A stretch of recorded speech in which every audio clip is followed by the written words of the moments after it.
have it. Gotta have it.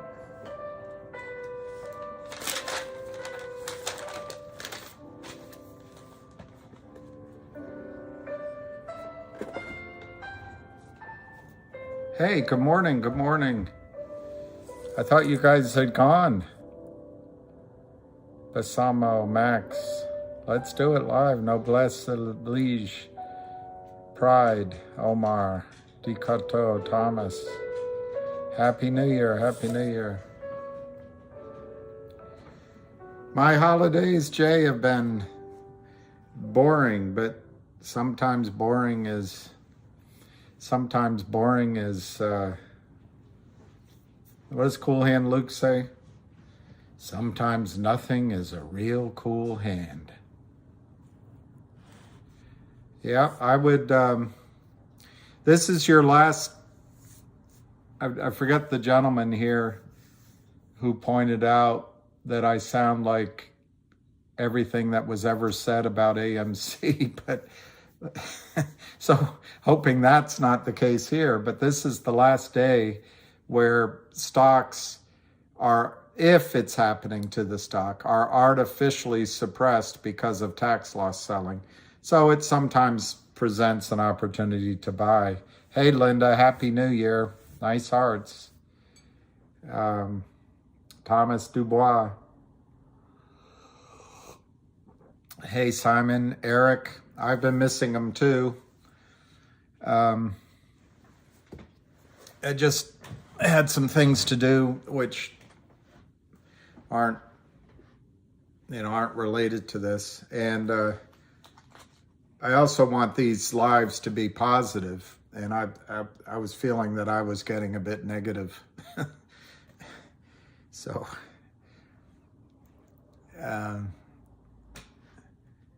I've been missing 3 lives too. Oh, you mean these lives? Hey, Eric, you wrote these. You wrote these. Guten Morgen. Guten Morgen, Sandrail. Happy New Year. Let me go around the league, see what the scores are. I'm sure you've gotten them yourself. This poor Tesla. I feel so badly for Elon Musk, leaving any politics out of it, but they're going to take his company away from him, and with margin calls. Not his company, his stock. He'll still run the company, but they're just going to wipe his stock out. The greed is on a scale you just can't comprehend. Yeah, I'll try to ignore the negativity. That's a good point. And I hope today, I'll do my best to stay through the day. I expect a completely boring trading day today. But Tesla is 122. CRTD, I'm just going down as it appears on my saved names. They've got CRTD down on the day 4.5 cents at 65 cents. Now remember, CRTD probably there's tax loss selling, but you've got a stock where there's less than, I'm trying to remember the number in my head. Is it 29 million? That might, anyway, something like that. Outstanding. 30 million shares outstanding in the stock, and you've got 350 million shares short as of a month ago, when they've been shorting continually here. This is the Effete, the Lind Partners, set up to mimic the big boys, but they don't have the assets under management to defend a short squeeze in CRTD. Jeremy Frommer is going to have his shareholders meeting on the 9th, and they've announced that they being GTII and CRTD, they want to merge. On top of that, you've got this offering going on through Upstream of the announced OC or OD collection, and be interesting to see what that causes. So CRTD looks inexpensive to me at 63 cents. Remember, it was a $20 stock before they signed up with the Lind Partners. All right, next one is GTII. Also down. They've got it down 4 cents at 146, 146 to 147. I should have saved it so I can show it to you, but there's a gentleman who's been one of the strongest supporters of GTII and fighters for GTII. Dirty Mayo posted that he was hearing, this is on Twitter, I saw it yesterday, that he's hearing that the audit is complete in GTII. I haven't been able to confirm that, and I don't have access to the inner sanctum of GTII. But my understanding from that tweet, and I trust Dirty Mayo, is that the rumor is the audit is complete, and you might hear the news of the transaction of 1-800 and GTII, 1-800 law firm, Tuesday. That's January 3rd. And remember, immediately following on that would be an Upstream coupon, which could set us off to the races if Jeremy Frommer is able to get shareholder approval for a merger with GTII by January 9th. I mean, you've got some fireworks coming in GTII in the first 1, 2, 3 weeks of January, and you've got really an idiotic short position. There's no way that the Kramers are going to convince the criminal shorts that work with them to reestablish a short position alongside the Kramers from these levels in January. Now that could happen at higher levels, but the risk is just too massive. I also saw on Twitter, as it relates to GTII, that Ham is starting to use the 300 million short shares figure. I think it could be 450 million shares short, but my number is 250 million. Not that I'm correct. It's what I can add up in my head. You started with 50 million maybe after they destroyed their own client, the Kramers did, and then maybe for 21 months, they've sold 10 million a month on average. Monthly dividend to tag Schwartz, Jay. Yes, except it would have to be a massive dividend. It would hurt them, but cash is fungible. They being the criminals and the Kramers and the brokerage firms and the DTCC. To keep this money machine going, they'll just put cash in your account and it won't solve anything unless it's a big dividend. And so it's not a bad idea at all. It just really has to be a big dividend, something that makes them say, well, this is an expensive way of doing business. But, at $10, dividend, if they could pay that out per share, that would be $2.5 billion. This problem is going to be 200. I mean, this is going to be a massive problem when the short squeeze starts. LGIQ I just punched up is 60 cents. It's up 13 cents. Well, now it's 58.5 as I'm talking, up 12.3, 26% on 70,000 shares. To me, that looks like a breakout of all sorts of chart congestion. And it's the same last day of the year to buy. But also soon there will be a record date where one share, well, I don't know the exact ratios, that's to be determined, but conceptually, you'll get one share of this new wealth management company and one share of what is the SPAC, but that'll be de-SPACed as they call it. It becomes a company. The SPAC becomes a company. And they already have the first merger lined up. So it's estimated that that unlocking of value by splitting the parts is $3.50 a share total between the two. 50 cents in the one case, 250 in the other, and that's the starting point. So that, that's exciting. And there's some excellent rumbles about their revenues beating expectations. Also possible additional mergers both in GoLogic and in Logic coming in January. CEI, 191, it's under 2. I think they're going to try to, I don't want to be negative, but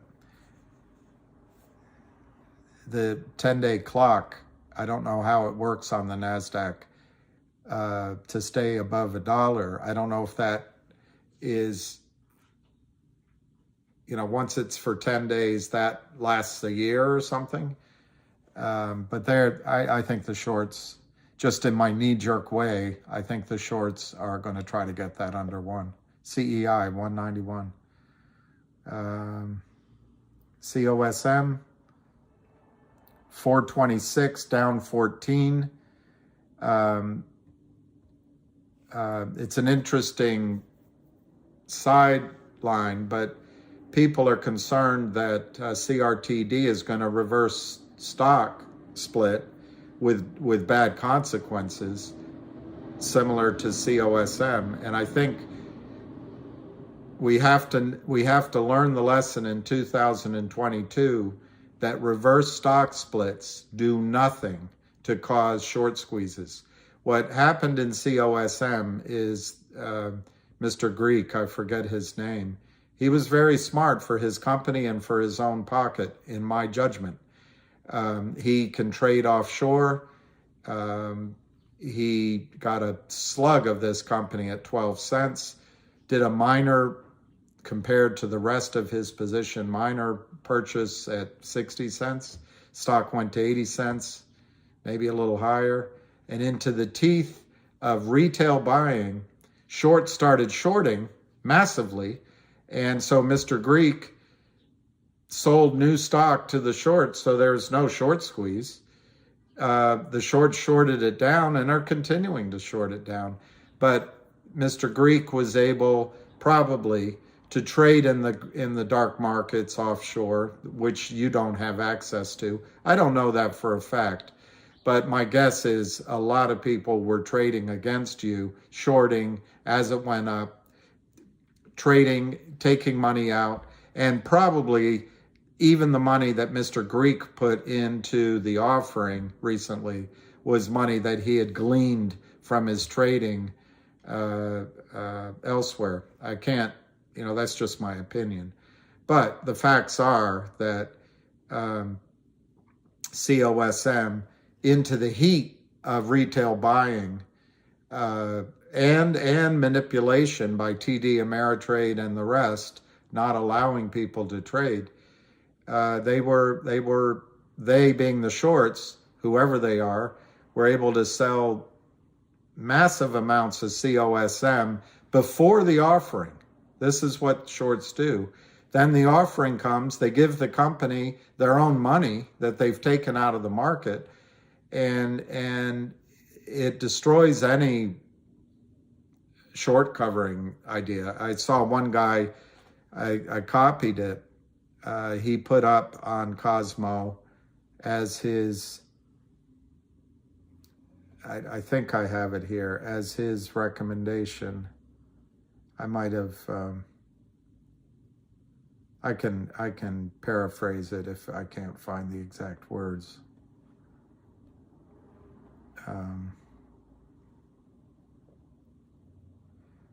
Well, and then Frank Benedetto put out on Cosmo, this is unheard of. The stock is trading 50 cents below hard asset value, cash, accounts receivable, inventory. And then he wrote insane.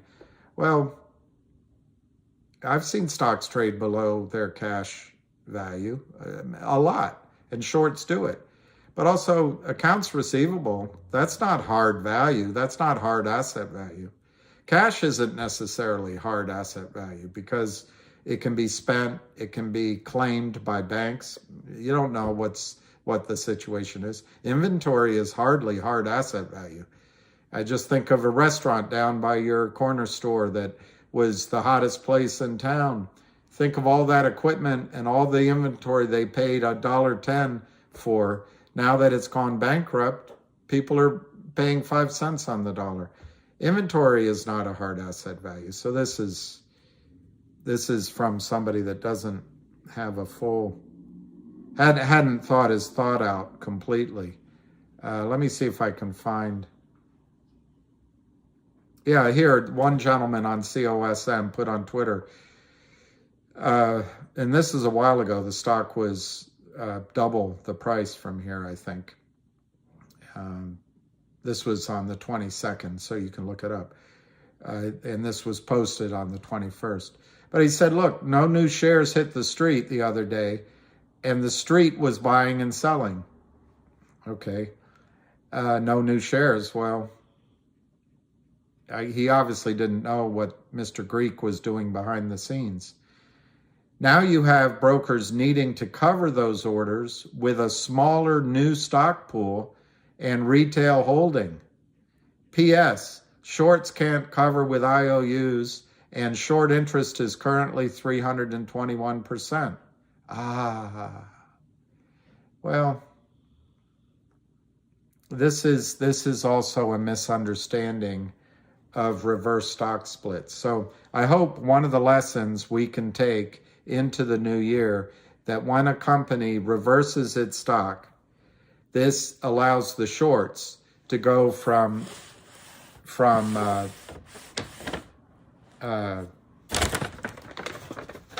massive short positions into let's say in Cosmo, I don't know Cosmo's numbers, but let's just say they had 100 million shares short, and of course I can't do that arithmetic. So all of a sudden they have 4 million shares short, is that right? So the shorts all of a sudden, instead of carrying the costs of 100 million shares, carry it on 4 million shares. And the fact that the CUSIP changes doesn't change the shorts criminality. What, they suddenly become honest? So then you have 4 million shares, if I did that arithmetic correctly. You have 4 million shares trading at $100. I'm making the numbers up, and they just start crushing it. Suddenly there's meat on the bone. So I hope one lesson that's learned the hard way by everybody is that reversing the stock does nothing to cause a short squeeze. Changing the CUSIP into a reverse split, if that's the only other variable, does nothing. So what the Greek was able to do was truly, in my judgment, a pump and dump. He was able to get retail excited at 12 cents, 8 cents, and I think Avid Trader had a good trade there and got out. Remember, he had the discipline to get out and stay out. Maybe a couple of the other influencers bought in low and got out ahead of what was coming. I don't know. But I'm sure the Greek did. I'm sure the Greek loaded up. It's in all the SEC filings at 12 cents a share. He did a little bit of topping up. It made me nervous to even be involved because I think it's a complete setup for the SEC to look at pump and dumping in the true sense of the word. They run it up, and into the teeth of it, they sell $50 million worth of shares. Was it the plan? Was it intentional? I don't know. Anyway, let's get off of COSM.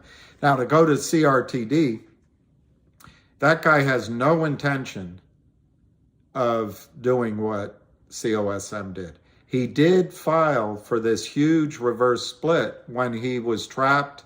He's fighting, doing everything he can do to survive. These criminals drive the price down to the point no one's going to lend you money. And all of a sudden, you don't have options to do. So everything I see from Jeremy Frommer is he's committed to destroying the shorts, and he will not dilute the shares. He will not sell stock into a short squeeze like Mr. Greek did. And you just got to be honest with what happened. It was hard to watch it. I tried to dance a careful dance of not hurting people's feelings, but I also think I said what I saw coming. I don't know. It's all on tape. But doesn't matter what I think now. You can look back at COSM. CRTD will not do that. Will not do that. But you can't blame him for making that filing because the shorts just destroy companies. I don't know if you watched a video I did on, let me just look, the next one I have here is HNRC, 24 cents. HNRC gave a dividend, I don't know, 2 weeks ago. And I believe the record date was almost 2 weeks ago. But you got to be careful here. I guess there's rules that if you distribute more than 25% value of your company, they can change the record date to any point. So I hung on to my shares of that, and I forget what I paid. Call it 70 cents. So I'm down. Call it 75 for simple arithmetic. I'm down 50 cents. But we'll see what happens with the distribution of $1.75. Also, I bought some more down, so I averaged my price down because of tax loss selling. So my average price is now 50 cents roughly. So we'll see if that trades up with the January effect. I don't see any reason why the stock will stay down at 24 cents. And I'm intrigued to find out what happens with the stock distribution in the first week of January. And then I did CRTD. DBMM is intriguing at 2 cents. I don't know a whole lot about the company, except that I found a filing from the CEO of DBMM, and she is a fighter. She is a real fighter. And I think she's out after Kurt Kramer and Seth Kramer and the whole system. So I wouldn't be surprised to see if GTII starts to run, or just on its own, some fighting here in DBMM. They pay, as far as I know, they paid back the note. I stand to be corrected if I'm wrong, to Kurt Kramer in DBMM. So that's a trap short situation at 2 cents a share. That's really all I know about that stock. CLNV is another Frank Benedetta stock. It's now at 0.046. I think he probably means well. I've never met him. He knows Kurt Kramer. He was vocal about that on Twitter and said that Kurt Kramer would never speak to be disrespectful to shareholders on Twitter the way the fake Kramer was. I wrote back, well, I guess he's disrespectful in stock price. There's no Mullen running. Yeah, Mullen, let me go one more that I had here on my list. Wolf is up 3 cents, 0.036 to 67 cents. I don't know a lot about MULN, but if I had to guess,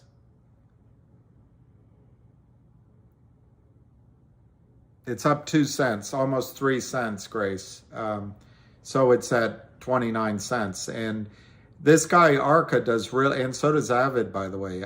Both Avid is really, what I like about Avid's presentation he gets to his recommendation right away, and he's spot on. He's good, but charts are a little bit like tarot cards or astrology. You know, they're fun. They confirm your bias. You ignore the warnings because your bias is looking at the good things, and then they're blown out of the water by action. So in the case of Mullen, this ARCA guy is positive on it, but I don't know if they sold it off, it would suddenly be a bearish chart. But I'm intrigued by Mullen, M-U-L-N. I don't know enough to say good or bad. Somebody asked me about merger. Jay, if merger between CRTD and GTI, better to stay on OTC. Jeremy says uplist. Well, Jay, you've got competing issues there. One is, for the long-term health of the company, it's probably better to uplist to possibly to the NYSE, but say the NASDAQ, for financing reasons and all that. But a lot of that's a canard. Wall Street is, I had to clean there's like a speck there. Wall Street is all fraud, and these illusions of uplisting are just ways to trap the company so that they can feed themselves on the carcass, keeping it alive as long as they can. But yeah, I think an uplisting is fine. I think there's ways to protect against short selling. You came up with one good idea. But the second part of it, of your question, is I think a squeeze in CRTD will come long before any uplisting is involved. And then you have a company.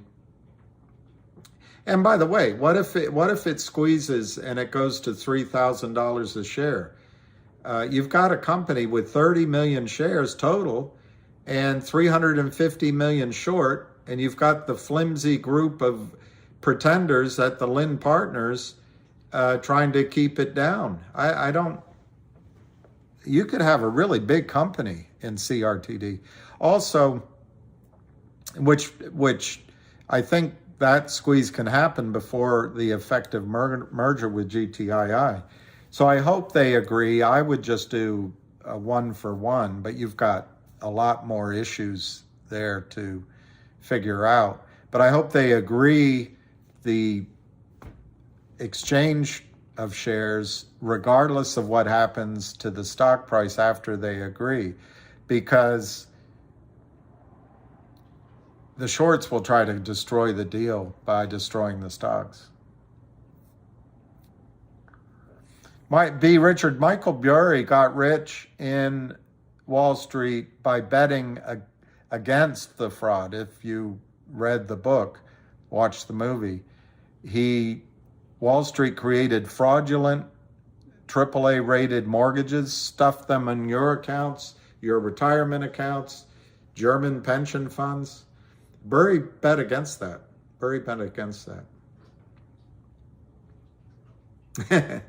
I don't think I've been contacted by Elon Musk. I hope, hey Mark, I hope Ham is. I'd be glad to, but Ham is the guy to really show him how to do it. But the only thing I can offer to Elon Musk, it's happened in my career at least twice in accounts I had when I was younger, and margin is just insidious. And in the case of Elon Musk's situation, they do know what his price points are that are going to cause him trouble, because they know the loans he's taken out.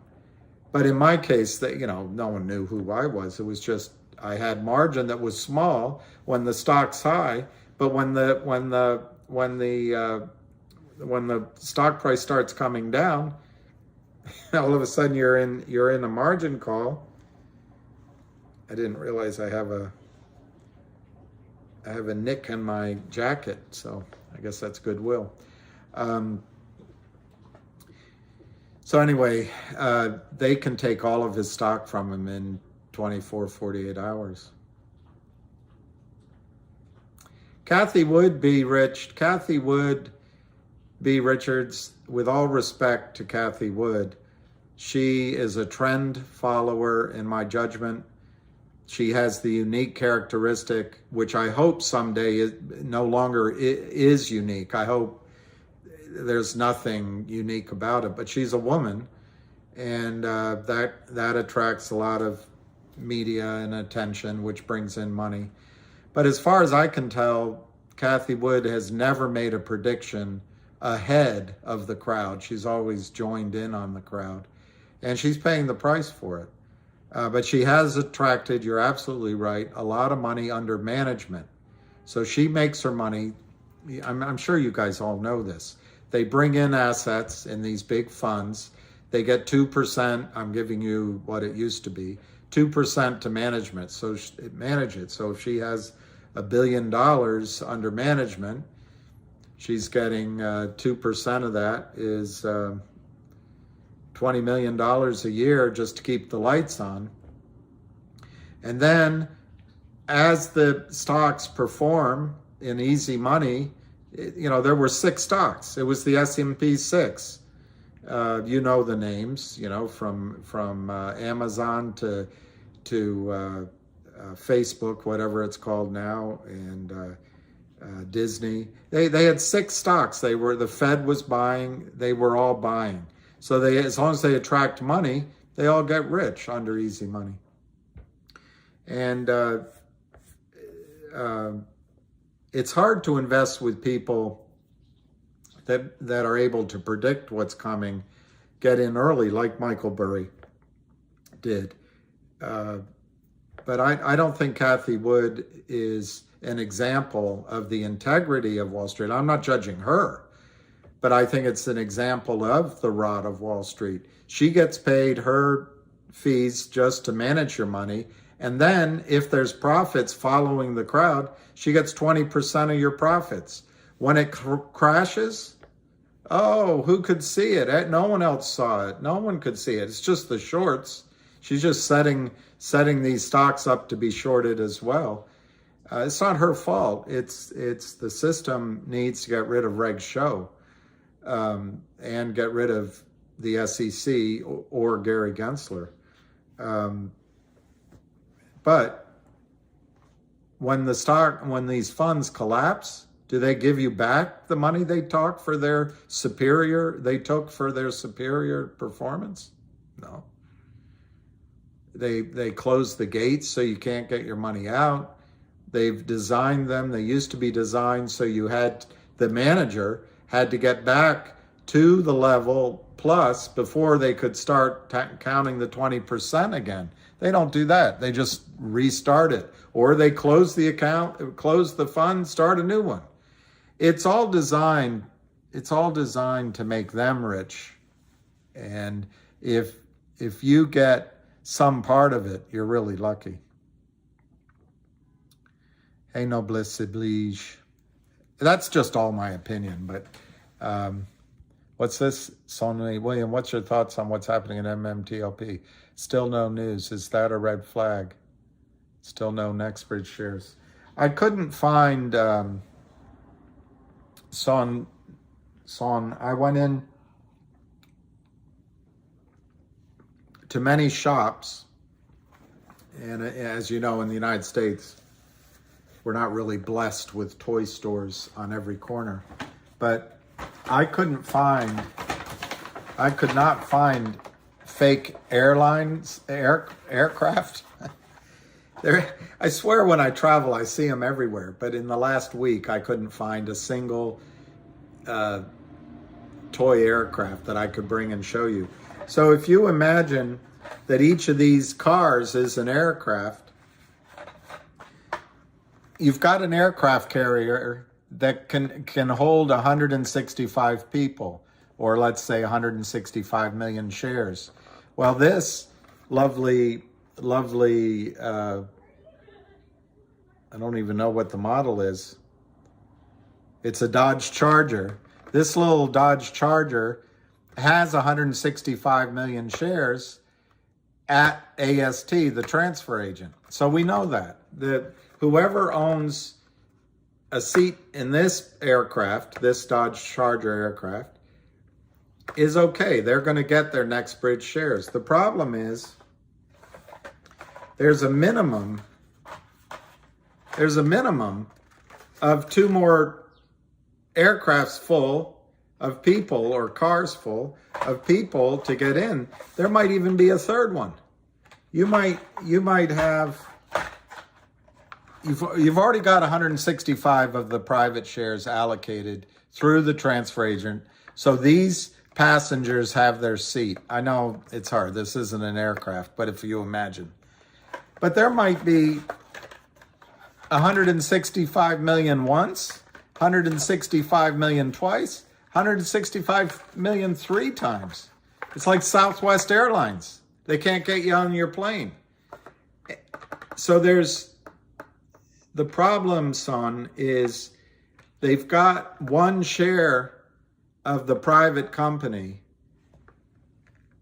for, as no one knows, as many as 4 shares have to find a seat in that aircraft or in that car.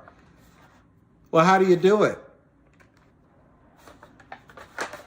I think the shorts were, I think the shorts were counting on a situation like what happened in COSM, where they could drive the price down on Thursday. I forget the date now. The Thursday, the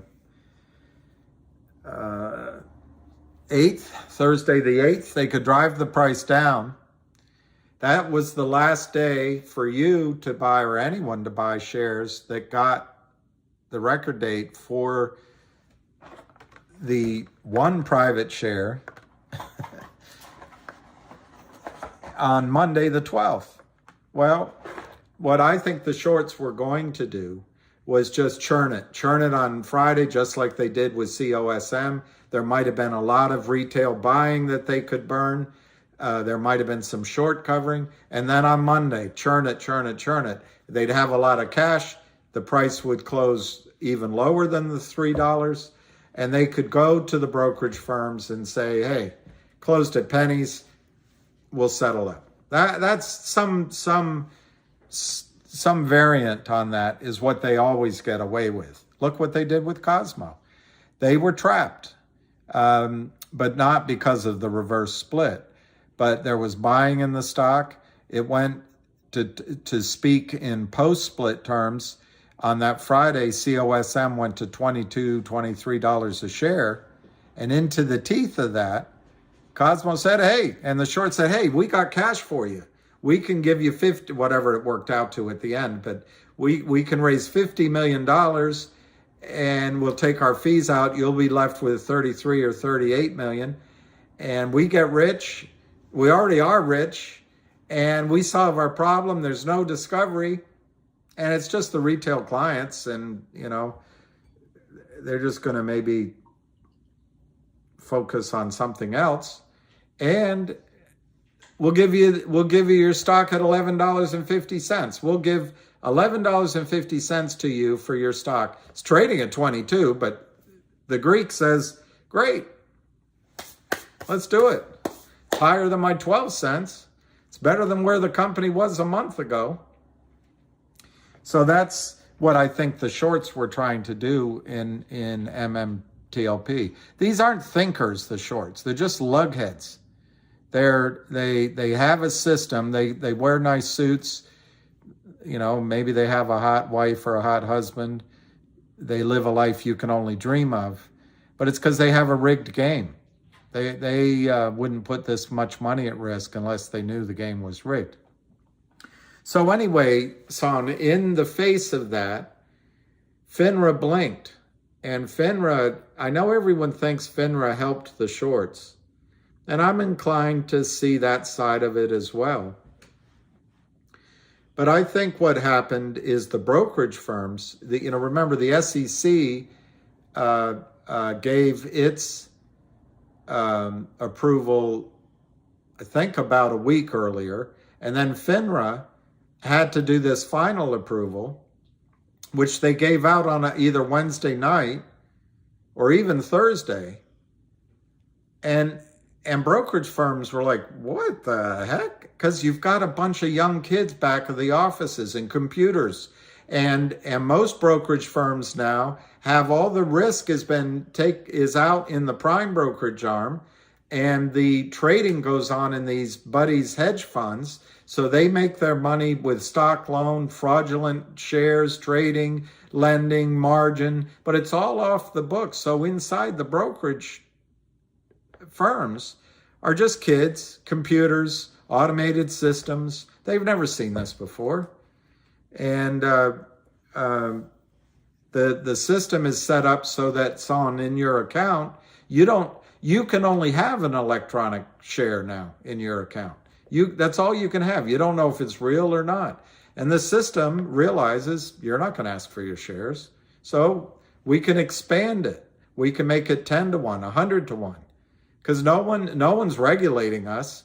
And investors aren't going to ask for their physical certificates. Why? It costs money. They're not going to ask for it. And to get back in the system once you have a physical certificate, it's nearly impossible. So they manipulate it. So anyway, I think what happened, Son, is the brokerage firms went, oh, like that. What is that? In one cartoon, he goes, oh my God. They looked at it and they saw, we've got one share, we've got one ticket on the airline, but we've got 4 passengers for that seat. And they're going, oh my gosh, what do we do?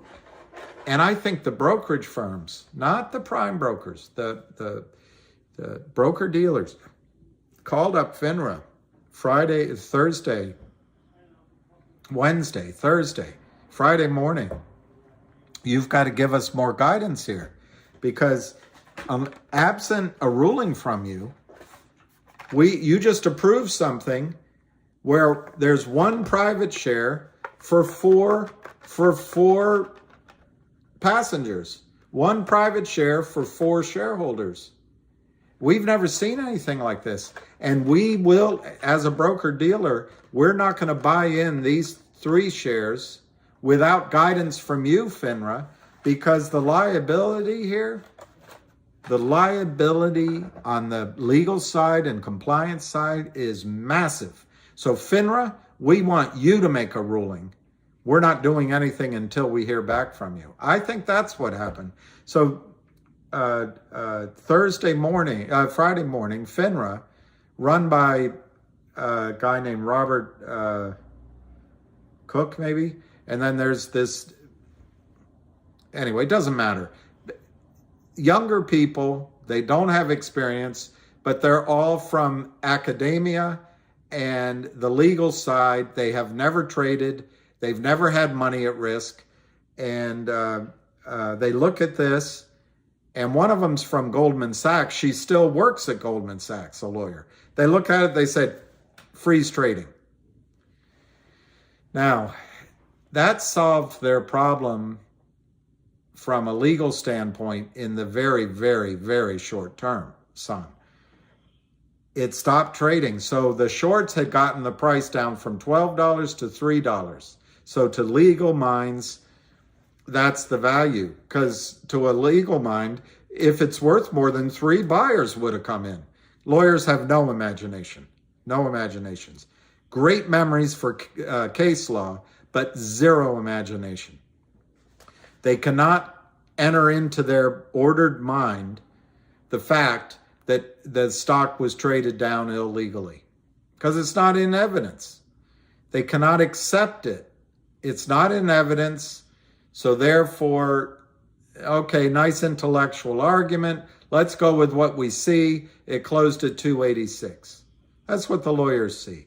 That's what FINRA tried to maybe help out. Maybe the lawyers at FINRA said, well, let's just, before this gets out of hand. Problem is, they trapped the shorts as well, because the shorts were not able to do the shenanigans you just saw in COSM on Friday when they said you couldn't trade and there was all that trading going on. So the shorts could take some people's money, drove it up. They took that money out. They gave it to the Greek. The shorts made their fees, made their profits. Investments banks made their profits.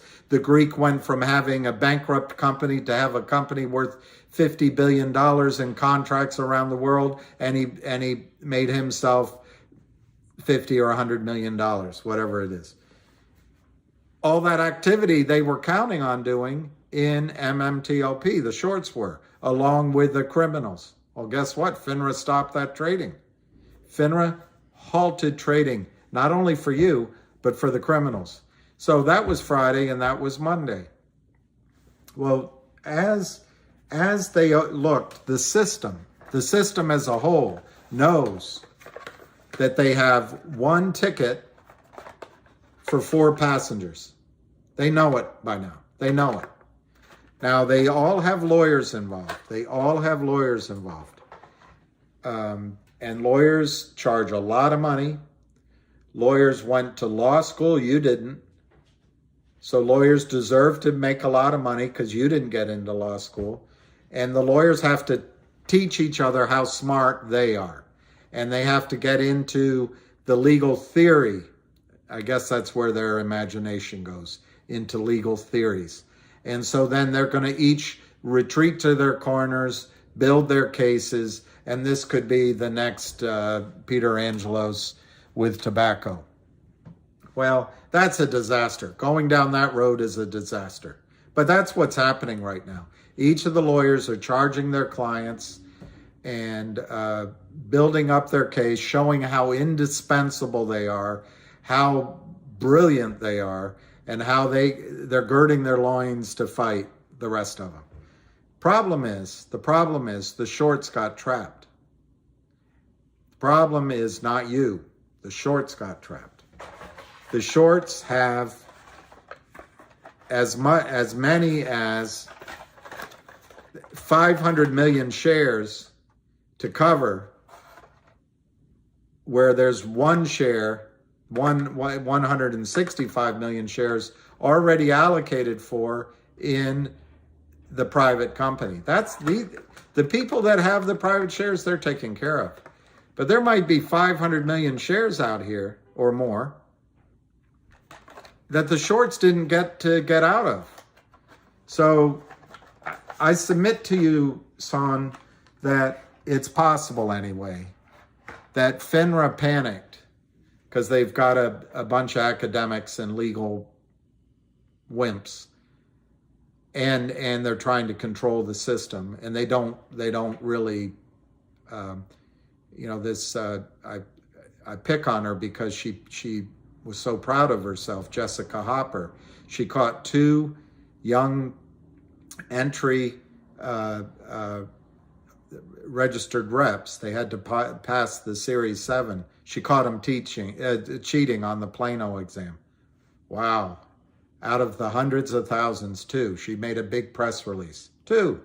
She saved us from that potential ongoing fraud. What about all the fraud in all these stocks? So anyway, Son, where you are now is you're in a prolonged period where all of the parties are going down the idiot road that the lawyers are directing them. Because lawyers are always correct. Lawyers always see what their client should not do so that the client can avoid being sued. And lawyers get paid over 2, 3, 4, 5 years of legal battle, regardless on which side they're on. Regardless. At the end of it, a judge or several judges will allocate it probably to the benefit of Wall Street. Wall Street can continue to trade during the lawsuits for 5 years. You'll end up with your money, but it'll be part of a class action where the lawyers take 40% of it. Remember how genius they are. And they got it for you. That's how they see it. But the regulatory bodies aren't going to want to be sued either, so let's go the legal route. The broker-dealers who have stuffed your accounts with completely fake shares, they don't want to be sued. The young people there don't know what's going on. The regulatory bodies like DTCC and they're also custodial. They don't want this in the news. The media, which is all bought for, other than one or two journalists, it's all paid for. It's all crap. There's no Woodsteins anymore. And my apologies. I used to read 5 or 6 newspapers a day. I blanch now when I open the paper. I can make up my own mind if so-and-so is breaking the law or not. Just give me the news. I don't mind your opinion, but I hope the next newspaper has a different opinion. It's all the same crap. So the media doesn't want this to go to explode on the front pages. So lawyers buy time. Lawyers buy time. Who knows? Maybe the dinosaurs will come back and the world will be distracted by a dinosaur bite on the island of Fiji. And then they can take care of this. So that's my setup to answer your question, Son. I don't think you're in trouble at all. I do not think you're going to lose your money. And I think it's been 2 weeks. So you have lost the ability to sell that, buy COSM at 80 cents and sell COSM at 6 cents. You've lost that ability. On the other hand, you've lost the ability to buy, to buy Logic at 36 cents and it's at 60 cents. You lost that ability too. So there is an argument that there was an opportunity cost that's valuable. Further, you bought shares with every expectation, because you did your study of seeing what the criminals had set up, to expect a rally in the stock that you could take profits into. Remember, the criminals sold for years shares of Torchlight and then this thing that they actually got alive again so they could criminal it again. But somehow the system at all levels has been corrupted to such an extent that it protects the criminals. Now, in my opinion, it's not the human beings mostly. The human beings are mostly honest. You've got a system, just to go to the heart of it, where Goldman Sachs buys everything worldwide, buys everything. BlackRock, the rest put these pools of money in. So the government is run by Wall Street now. You can't drill an oil well without following the rules that BlackRock is trying to put, the social woke rules. I don't want to get into politics, but this is no longer a free market, booming economy. It's run by people that claim to be capitalists, but all they are is bureaucrats running money that don't want to take risk. So to come to our specific situation, the system is designed to hide all that. They want to keep it going. They want to keep it going. Well, son, they stopped trading. Like idiots, they stopped trading. So the shorts are caught. The system is caught.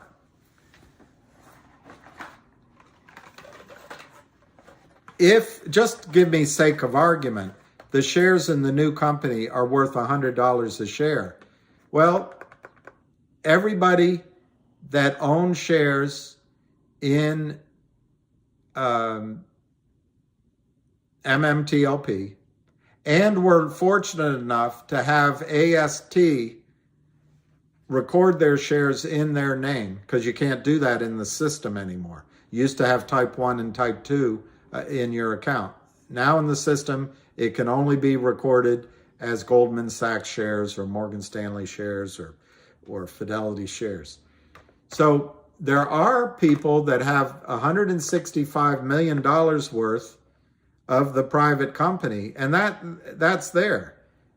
And just to show what an idiot I am, I have to multiply 165 million by 100 on a calculator. So that's $16.5 billion worth of assets that are accounted for.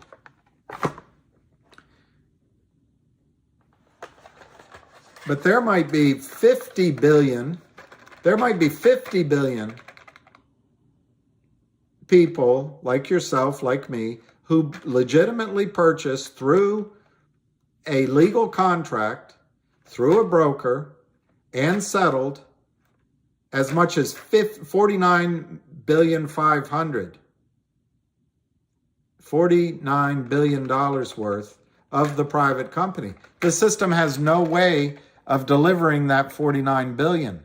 So what's going on, without making it all complicated? Every party has retreated to their various conference rooms and their legal offices, and they're reading the contracts and reading the arbitration clauses, and the media is avoiding it. They've got to come up with $50 billion cash, $50 billion, if you want to take $100 for your shares.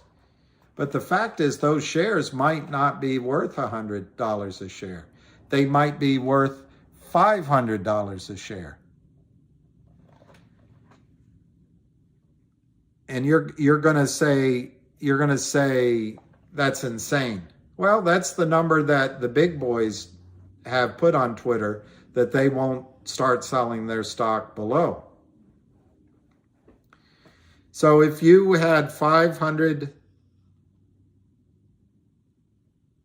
million shares at $500, you've got a $250 billion problem. $250 billion problem. So the system doesn't want to address this. And the three women and one guy at FINRA that seemed to be in charge of it, they didn't want to take the risk of a massive problem, so they stopped trading. Gary Gensler focused on Kim Kardashian's skirts, if she wears a skirt, and they don't want to take the risk. So the shorts and the broker dealers, son, and the prime brokers are sitting with $250 billion. That's at $500 a share. What if it went to 1,000 or 10,000? This is a massive problem. So, son, I think it's so glaringly obvious what they should do that even the lawyers won't be able to stop them. You need some businessmen and businesswomen, business people, to just look at this and say, kick the lawyers out. Kick the lawyers out of the room. Right now we're talking off the record. An oil company, I don't know if I put that up here. Let me see if I can show you.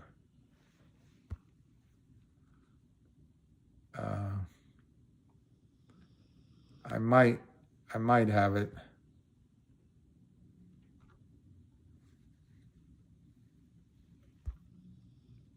I'll go from the oil companies on first. And look, I'm not trying to do politics per se, but this is presenting one political view, presenting that from Joe Biden. I don't know if it'd be any different if anyone else were in office, so I don't want to get in the politics. But you've got this green agenda. I happen to be someone that believes that climate change is frightening and we have to fight it. But at the bottom of this trough is ESG. Do you see that ESG? Environmental, social, and governance. And then you've got Wall Street and the media sucking at that teat. Well, what's happened in the oil business, and it's been going on for a while. I was just at a conference in August. Investors at BlackRock and other funds stop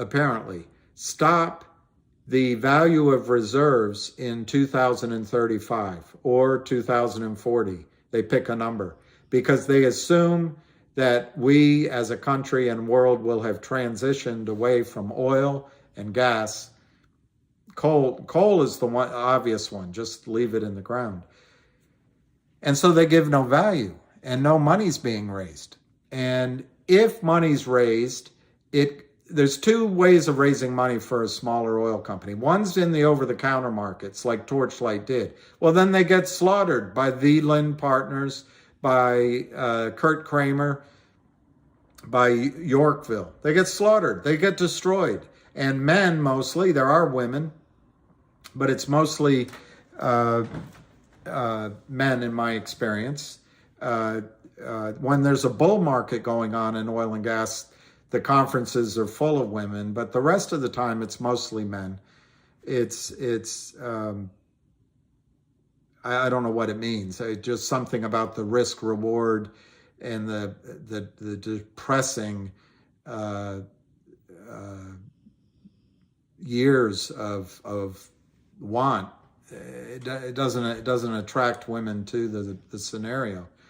But oil and gas is one of the only businesses where you can create wealth instantaneously if your theory in the ground, if your new field, if your reserves are there and prices work with you, as long as you don't strike a bad deal with Wall Street. Well, what Wall Street's doing right now, son, is the over-the-counter market for oil and gas is extinct. It's extinct. They've destroyed more companies the way you're seeing now. There's a short that goes to the conferences. He's a nice guy. He goes into the breakout rooms. He's only there to find out one thing. He wants to know because in the oil business, if you hit a big well, to keep it simple, all of a sudden your stock is worth $100 instead of $5. That'll kill the shorts. But absent that, the shorts any rally in the price, they can crush back down. So the angle of getting money through the prudent growth and going to what used to be the world's best capital formation markets is gone to oil and gas companies. So what's left? Going to Wall Street. And then you run into ESG. And you run into capital restrictions on how you can spend your money. So you take out a loan. I don't know what loans Torchlight had, but you can take out a loan from Bank of Montreal. Several of my clients took loans from Bank of Montreal. They come in with their smiles. They give the money, but they only let you put the money towards building your pipeline and drilling your PUDs. No possibles, no probables, and 85% of your cash flow has to go back to paying the loan and paying the principal. And if prices go down like they can, all of a sudden you're in violation of your covenants. It's a call on all your property. So the banks, Wall Street just wants the assets, and they want to make you do the work. So anyway, son, what I'm trying to present to you is that this is a gift if NextBridge looks at it properly and gets off the anger, gets off the desire to put the shorts in prison, gets off the desire to fix the system. Screw all that. The funny thing is, NextBridge doesn't have 500 million shares. Remember, they've already given 165 million away, but they have 330 million shares that they could sell to the criminals. They could sell to the criminals. That's what, from the company standpoint, NextBridge, and from your standpoint as a shareholder, it is true that you were going to get, you were going to come in as a passenger and get one seat. Well, now you're coming in with three of your buddies, and you've all got to get into that one seat. Well, the answer is for NextBridge to issue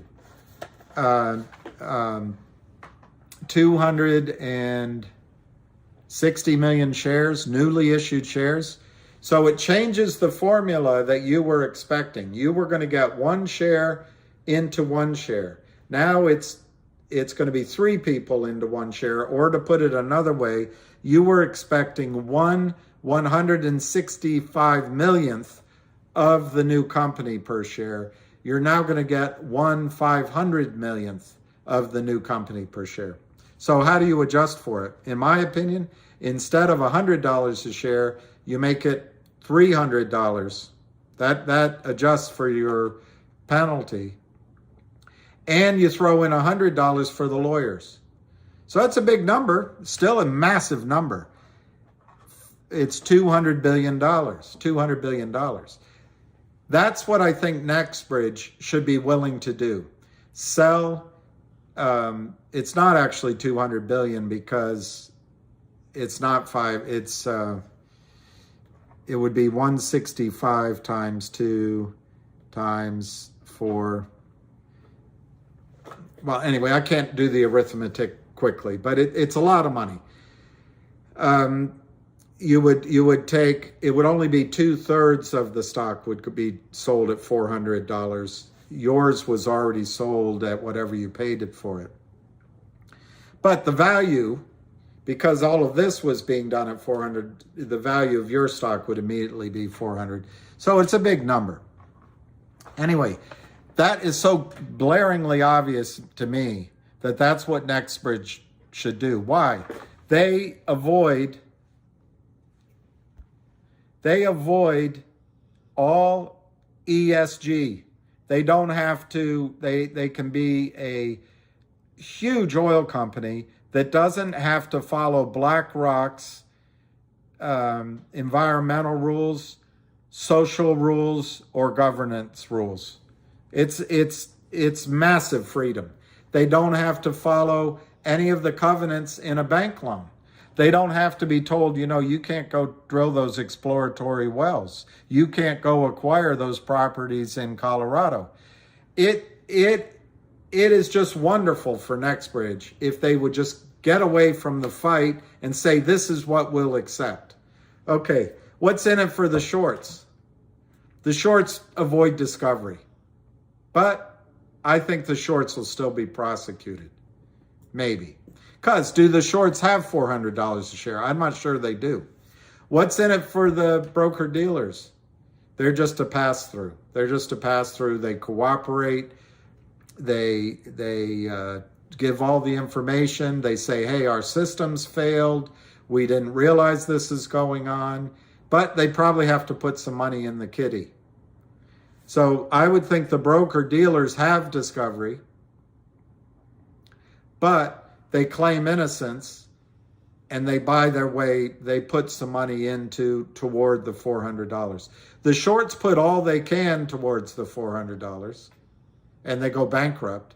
The broker-dealers cooperate and put as much as they feel like they can. The prime brokers, whoever handled these trades, probably go out of business. That's where it's a 50-50 call. The prime brokers might not go along with this. On the other hand, prime brokers might be Goldman Sachs and they say, you know what? We're willing to put in this amount of money. We agree, no discovery. So that would be what's in it for them. DTCC, what's in it for them? It's no money whatsoever. They backstop it all and there's no discovery. What's in it for Goldman Sachs, Morgan Stanley, BlackRock, Steve Cohen, Ken Griffin, all of the criminals? and the market makers, they can continue to crime. That's what's in it for them. But it's going to be a big black eye. What's in it for the regulators? Gary Gensler can go after Khloe Kardashian, and Jessica Hopper can go get a job at the highest levels at BlackRock after she spins out of FINRA. So what's in it for them? Just zip your mouth, go along, and they can all have great jobs, and the system carries on. What's in it for you is the most important part. What's in it for you, son, I think if they did that, you would get 1-for-1 shares. It would start at $100 a share. Remember, they had to add, when I said $400 per share, they have to let in 2 other passengers, so that's $100 each. And I figure the $100 extra would go partly to pay, here I'll give you the dollar amounts, 165 times 2 times 400. It'd be 132 billion. So I think the lawyers would be happy with 2 billion, and maybe what Nextbridge does for you is they distribute a $25 a share dividend, cash, and they keep the rest. So Nextbridge would have billions of dollars to become a really big company. Maybe they distribute $50 a share cash, and you get to keep your shares, and you become a shareholder of a $100 billion oil company who owns one of the most exciting new field plays in the longest time in Texas, made possible by horizontal drilling and fracking, and by the fact that the Texas Railroad Commission changed the rules recently so that you can produce out of all zones you discover simultaneously rather than one at a time. Maybe that's what's in it for you. A dividend paying, a big dividend up front, but maybe an ongoing dividend paying, tremendous oil company. I think it's so exciting if people would get off getting angry at each other and lawsuits and wanting to fight it that way. I think that it's a win for Nextbridge and the insiders. It's a massive win for the insiders. They would be massive. They'd be Elon Musk-sized billionaires. It's a win for the United States from an oil standpoint. It's a win for the regulatory bodies because they can go on with their pretend view that they actually add anything to society. It's a win for you because you become a huge part of a company. It's a win for the media because they can continue focusing on the latest war somewhere. And it's a win for the criminals because they don't go to prison. Unfortunately, we have to swallow our pride on that. But what we have is money, and we can go do things with our money. Then we can fight for the environment. Then we can fight for the animals. Then we can fight for clean water, clean air, filtered water. We can fight for the American dream because we will have wealth. So, son, that's a long answer, but I do not see a risk to you unless the regulatory bodies and the banks want to admit to the world that we no longer have the deepest, most honest, transparent, free market in the world. If they want to say to the rest of the world, we no longer have a free market, well, they'll cheat you. But in absent that, $135 billion is nothing to DTCC. Frankly, it's very little Goldman Sachs and their cohorts made $1 trillion in profit. This will just, if they had to put out 135 billion, it would be written off. They'd get a tax savings on it, and Joe Biden would issue some money to them, or Donald Trump, or Christie, or whatever the other guy's name is, or Kamala Harris. They just issue money to cover the bank's losses. I think that's the way forward, son, and I think clearly it's not happening before the end of the year. But I think as they all look into the abyss, I've been to the edge, babe, and there I stood and looked down. They're not going to want to go into the abyss. So I think the most logical solution is going to be a blend of the gray market, because NextBridge only has 2 more planes to fill. 2 more planes to fill. If there's a 3rd plane to fill, they got to buy that in the gray market. And so it's going to be a blend of the gray market and a settlement, and a settlement soon. Because to go down the path of legal, I just gave you the cost at, I don't know, 150 billion. If they go the path of legal, they don't know. It could cost trillions of dollars, and ruin their business model, so-called business model. So, Son, I think you're going to see a resolution very quickly. You need business women and businessmen to just take charge of the decision and see how good it is for NextBridge.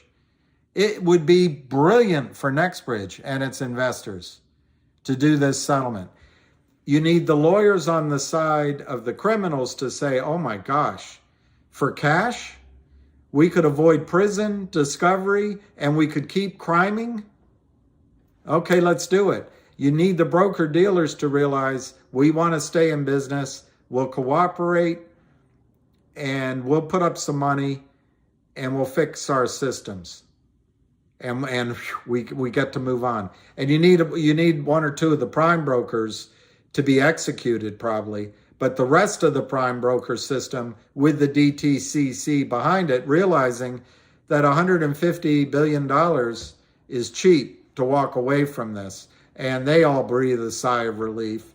And as far as Gary, the joke that is Gary Gensler and the humiliation that is the several people at FINRA, I don't care about them, and you shouldn't care either. What you should care about is you get capital in your account, and the first time, let's say you have 1,000 shares. Let's say you have 1,000 shares of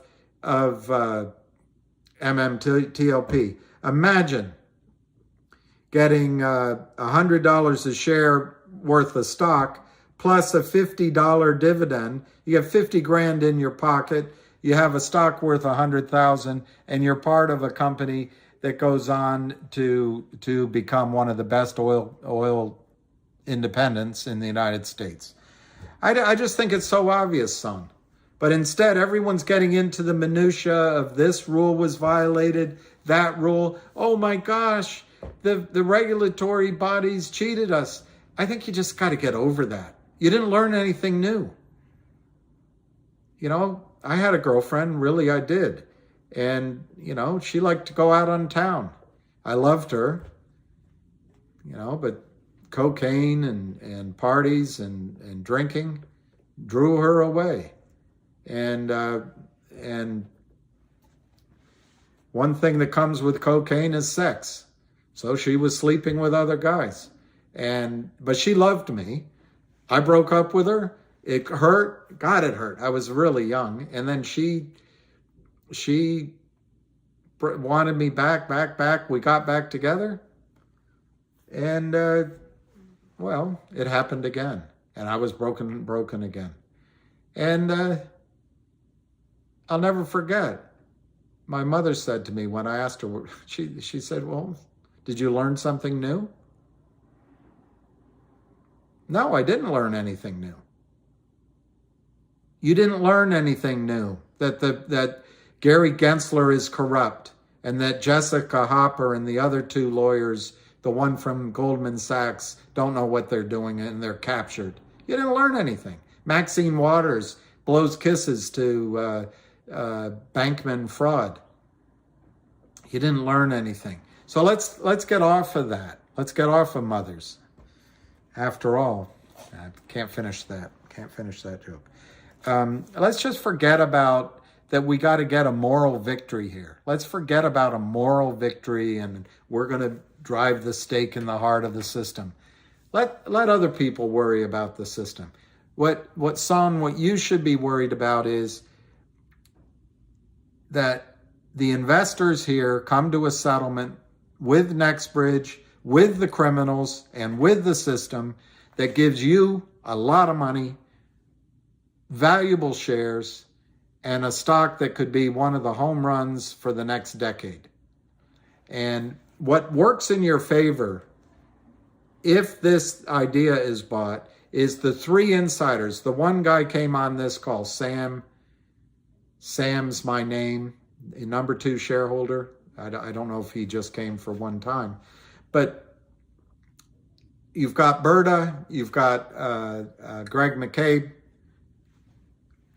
They could make this happen, and it helps you. And I don't think those guys are going to settle. So like the Greek did with Cosmo, hey, I'll get mine. I'll sit in the cafes in London and in Dubai, and I'm a rich man.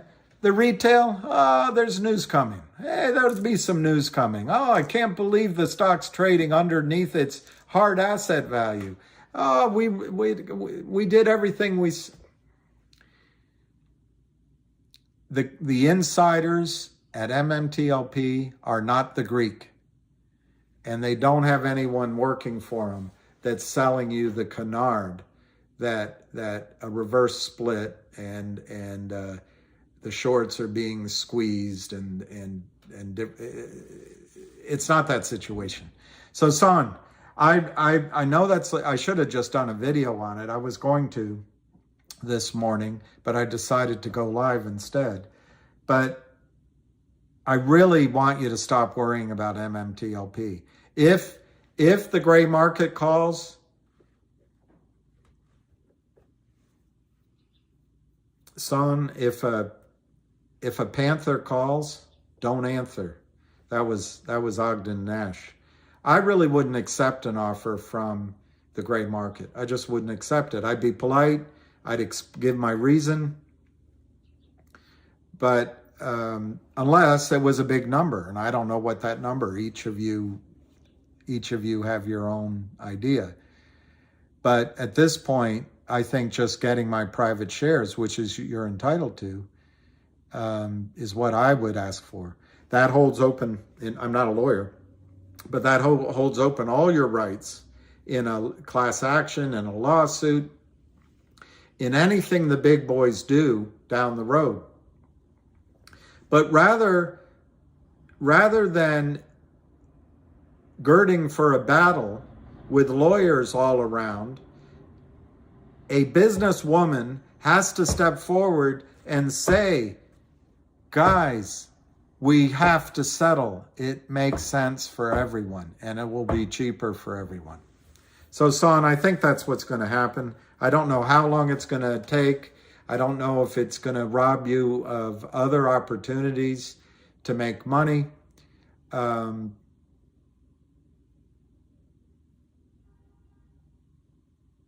I suppose I'm just thinking one risk I can think of in an oil company, because it exists in all oil companies, is if they do a lot of drilling in the Oro Grande and it turns out to be a crap oil field, that would be something that's an oil risk. But that would be ameliorated by the fact that if in this settlement I just described, you got a huge cash payout in addition to your shares, you're paid to take that risk. So I think it's a win-win-win-win-win across the board. If everyone just swallows their pride and just stays away from what lawyers love to do, is stall, fight, charge fees, be paid for going to the bathroom because they went to Harvard and passed more exams than you did. I think you need a businesswoman to take charge here and just make a settlement happen. And to me, it's so glaringly obvious, son, that it's going to happen. It's just going to happen. Whether it happens immediately or after 6 months of legal fees, it's just so obvious that it has to happen, that it will. Anyway, is that enough for me answering on that? JC Prodigy, why would CRTD be requesting 1.5 billion shares on the proxy? Well, one answer I've been given is that when it was a 4-cent stock not too long ago, that they had run out of options. They had to raise money and, choices. They had run out of choices. So that's just extant in their filing. It occurs to me that one possible answer, I've never spoken with Jeremy Frommer, is if you're going to do a 1-for-1 merger with GTII, he needs more shares. GTII, I think, I don't want to look. I can, but I think they have 250 million shares full, authorized. I think Frommer just has 30 million outstanding, and now that catches me at authorized, so maybe I should look, and we should answer your question in more detail.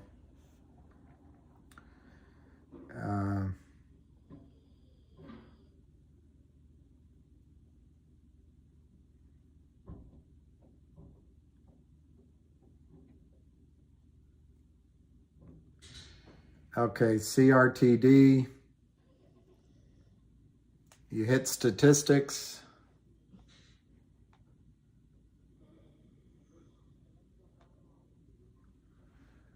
Here's CRTD's shares outstanding, 29.77 million.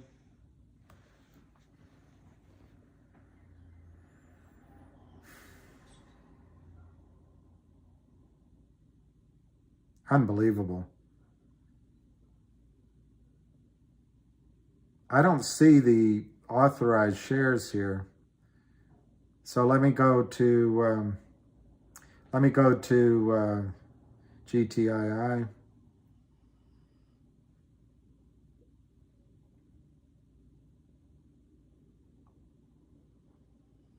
Statistics.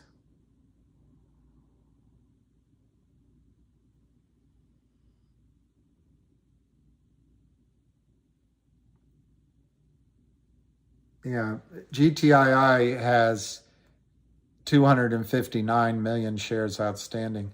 So one answer I would knee-jerk give is maybe he needs the shares for flexibility in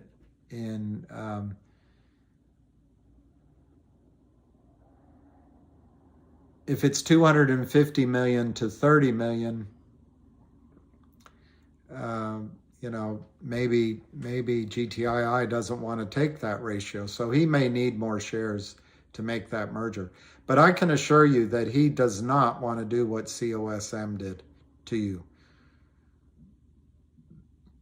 DG, I agree. I want my money. I could care less if someone goes to jail.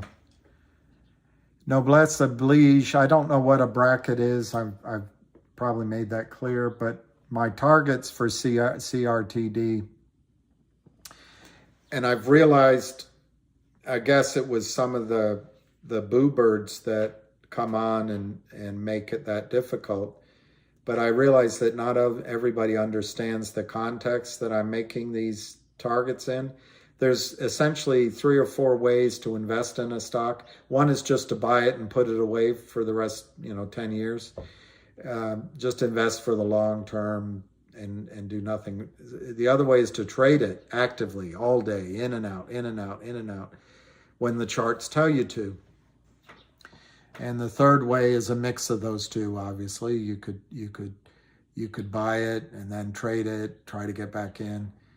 And the fourth way is to buy it for the express purpose of participating in an anticipated event or trend that could come soon. And in this case, that's a short squeeze. I think let me just see where CRTD is trading. 63 cents, very boring day. So I guess you didn't mind my long, boring answer because it's a boring day anyway. 63 cents, just a knee-jerk answer, I would say it'll go to $600, but I think it's going to go a lot higher. I think it was 20 before. You've got 350 million shares to buy back with only 30 million outstanding. And you're not going to have a COSM pulled on you. So at least not in the low numbers. I mean, once it gets up to $1,000 a share, could you blame him if he did something?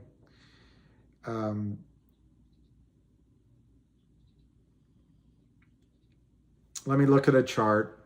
I just can't find a starting point on this.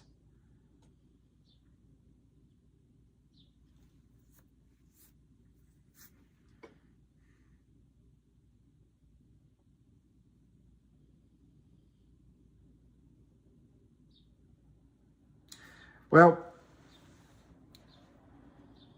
if you started from here, I would say 600 would be my high number.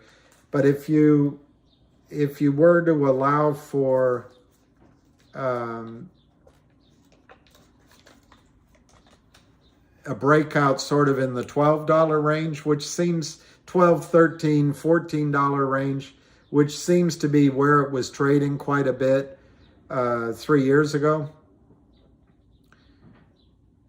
I would go to $1,200 as a reasonable target in a spike, and I think it's going to go into the thousands in a the peak of peaks in a short squeeze.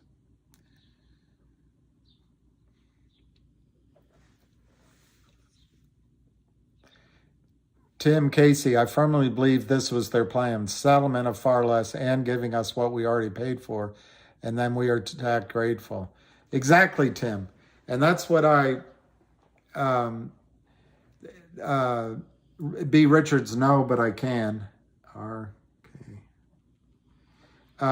That's exactly what I want to get across to you is and I won't go back through my long, boring explanation, but the big boys, they're men, who own the majority, the largest shareholders in MMTLP and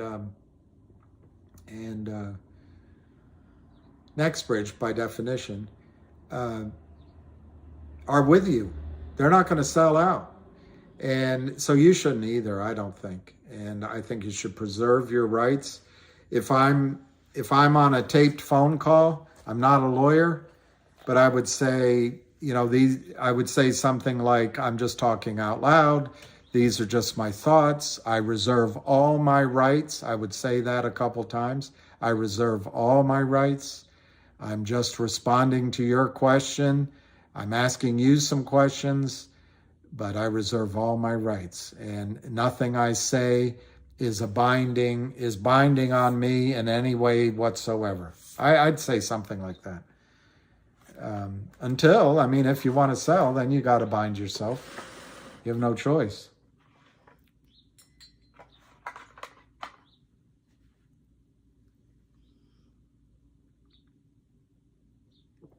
Frank, what's that?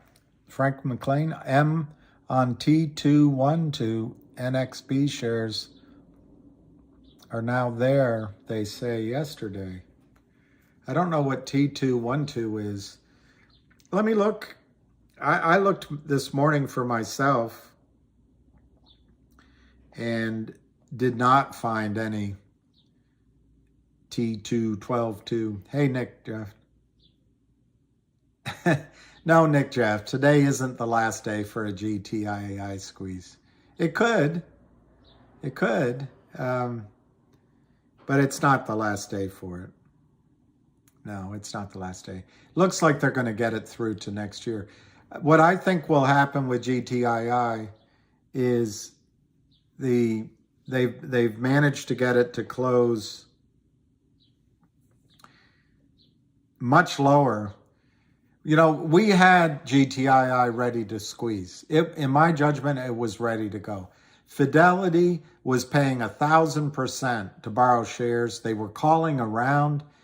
Wells Fargo was taking the buy button away because the stock was trading at $3.50, $4, $5, $6, $7, and we had a warrant out there exercisable as a dividend, all at the transfer agent, exercisable at, is it 275? My brain isn't working. Anyway, exercisable at a lower number. And all of a sudden, our herd was sent running to some other pasture. And so that took all the pressure off the shorts. I really think we were on the verge of a short squeeze before that happened, but we ran out of patience. And so now what the shorts have done, they've gotten GTII down to $1.50 compared to where they were when it was $5, $6, $7. This is maybe acceptable to them to get paid as they leave the year. So it's a compromise. They'll just close out the year at 150. They can't buy back though. If they started buying back, they would put at risk their entire portfolio of criminal gains and they wouldn't have any payday. So I think we're in a standoff here, which will be resolved in January. So no, today is not the last day for the squeeze in GTII, not by a long shot.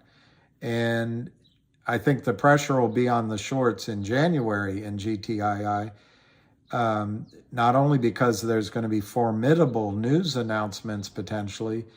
It's a stupid trade for most shorts. The only short that sees this as a viable trade is the trapped short. Kurt Kramer, Seth Kramer, their prime broker Alpine, and their hooligan Carlos Mayo.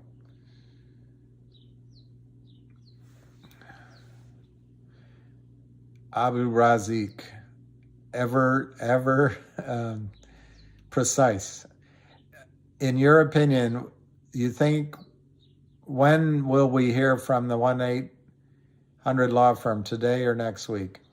My opinion, Tuesday morning at 9:45. That's my opinion.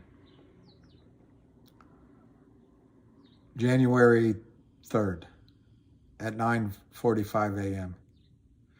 Sean Leaney, I think GTII, if everyone sticks together, will make it through the, I won't show you a chart. We'll make it through the $2, $2.50, $3 range very easily. It comes up into that $5, $6, $7 range. I don't think there's going to be anybody now that's promising $100 and gets out at 6, 7, and 8, or projecting, not promising, projecting. There might be though. And I'm going to be clear, Sean, I think if it goes up this time, ARCA, ARCA, thinks it, now he's lowered his price target slightly to $18.26 over the next days and weeks. He's not saying instantaneously. I think a move could happen fairly quickly though.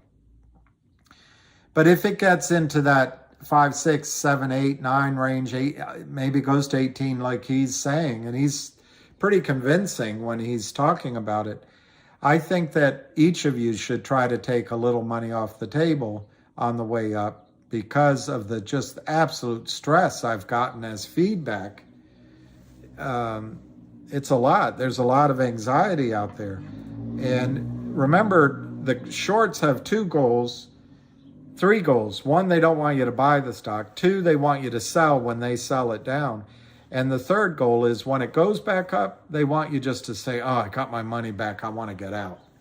So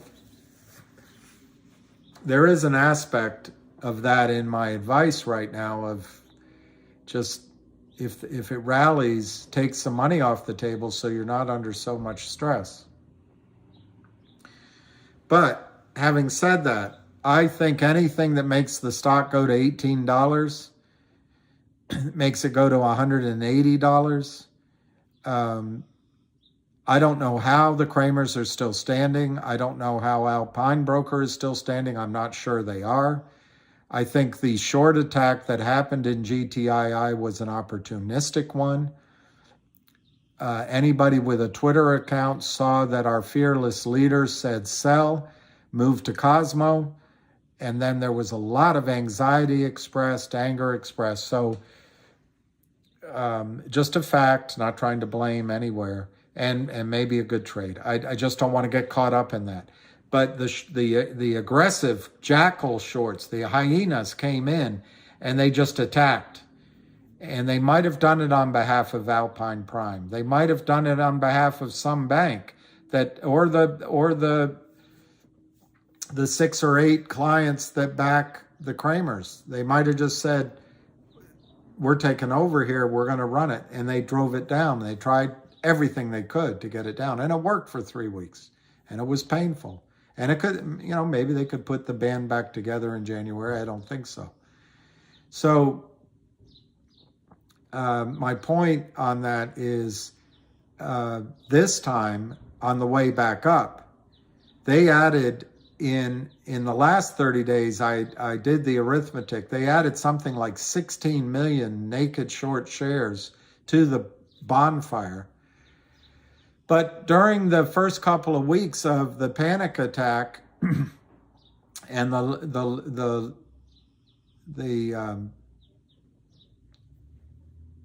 misdirection maybe of the troops, I thought it was another 10 million or so. And then prior to that, they had sold something like 85 million. So there's this massive amount of additional shorts that Kurt Kramer and now the rest of them have shorted and they have not covered. There was that one little spike to over 2. There was a little bit of a spike the other day, but there's no real covering.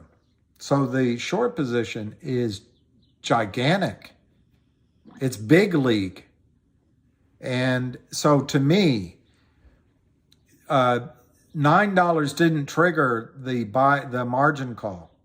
But it was a brief $9, remember. It went up to $8.97 and came right down.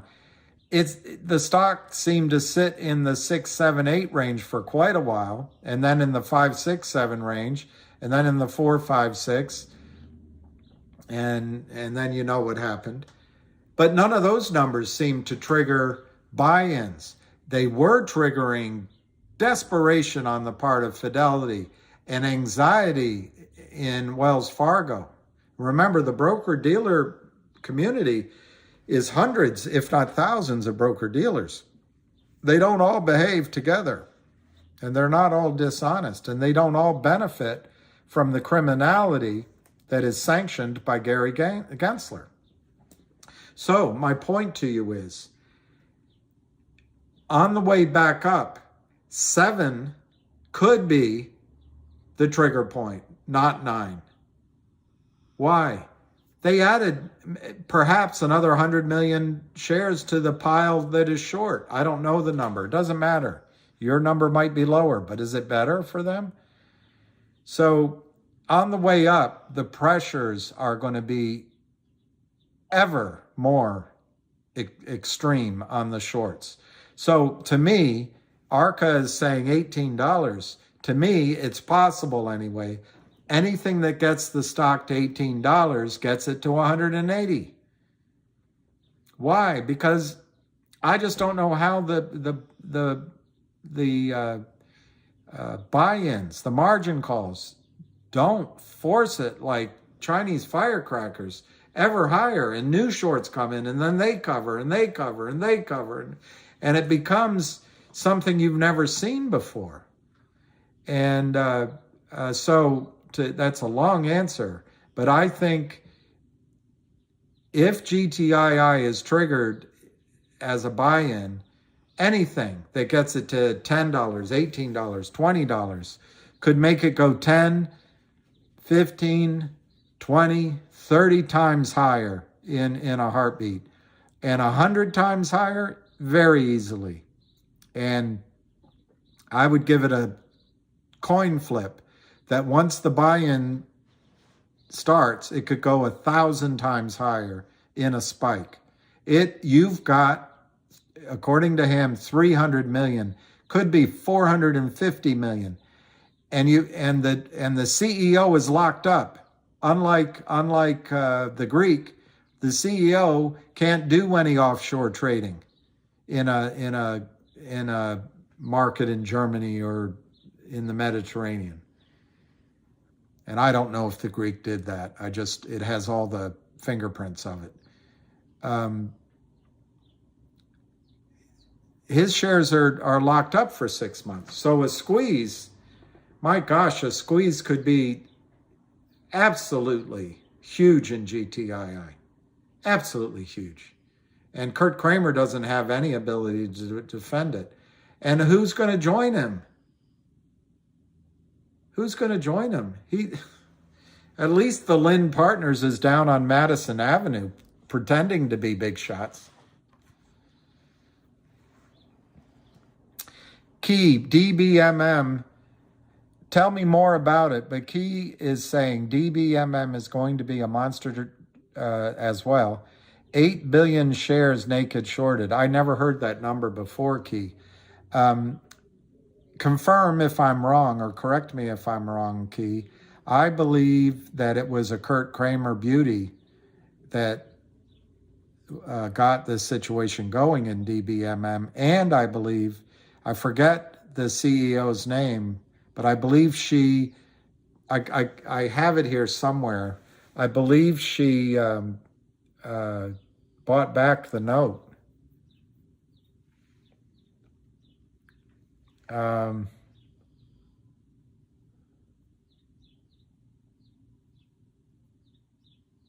It doesn't have her name.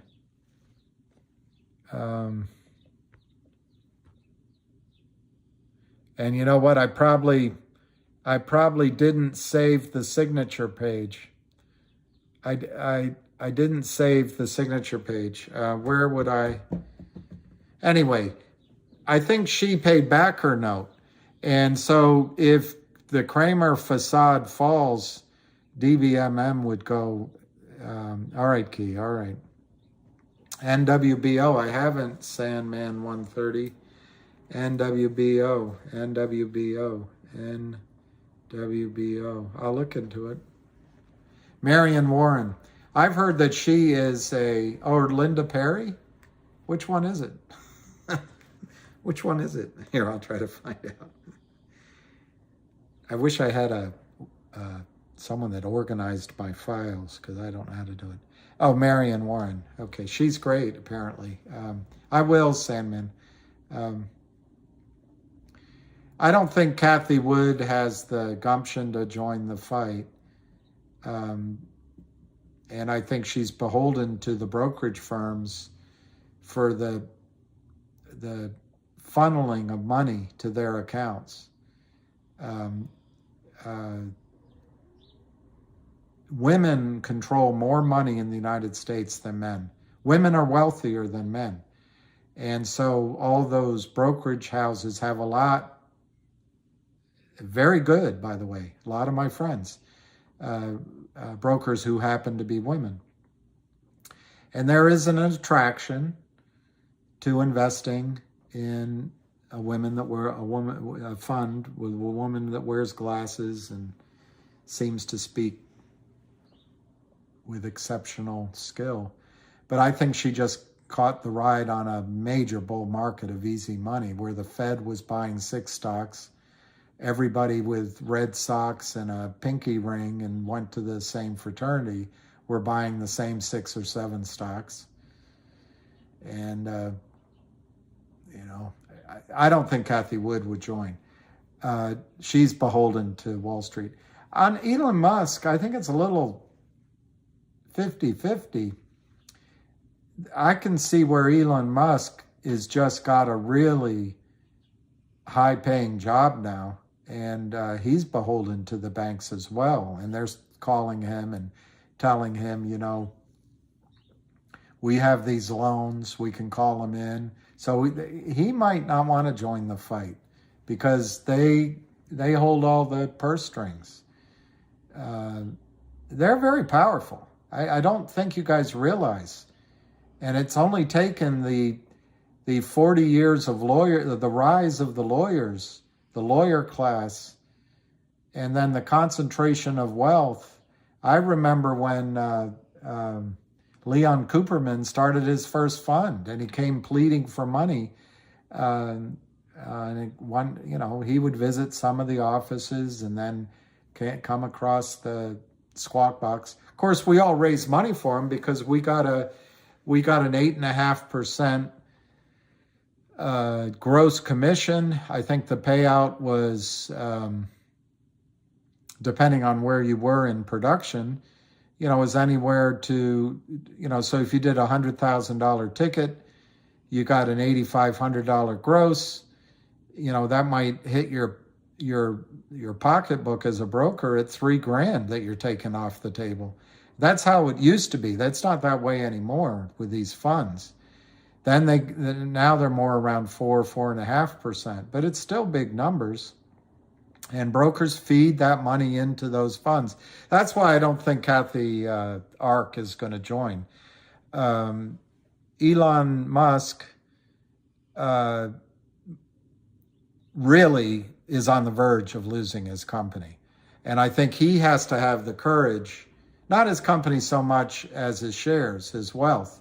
He has to have the courage to go against his massively overpaid wankers and join the fight, because if he does, he'll remain the richest man in the world, and the bankers will come all over to suck his pinky and kiss his cheek.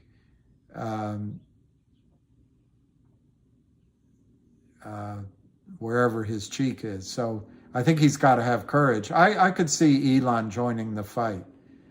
But he seems really distracted by other things.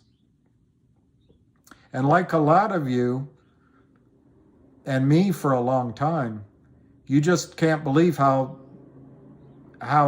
absolutely crooked the system is. You just can't, you can't fathom it. I don't know anything about Pali. P-A-L-I. I'll do a quick. I was watching a movie with Rob Lowe the other night, and the other guy is, like I used to be. It was giving me flashbacks. But he had these books, that you could open up on any stock. And I used to be good. Anybody could call me on any stock, and I could open up this book we got every week, and in fine print, I could give you an answer. But now you got to go to Yahoo, and it's confusing. What is my profession? Snurtlert. That's the question that I always fear. The first. Why is it that I bought more GTII? Instead of my cost average going lower, it went up. Well, you must have paid more than your previous shares. Here it is. Stream Benji. is this like a metaphor for AMC situation? I don't know. I think AMC and GME were got out of control. That was a managed nuclear reactor, and the system was removing rods from the cooling, from the expired rods from the reactor, putting them in the cooling pool and putting new rods in, and it went out of control.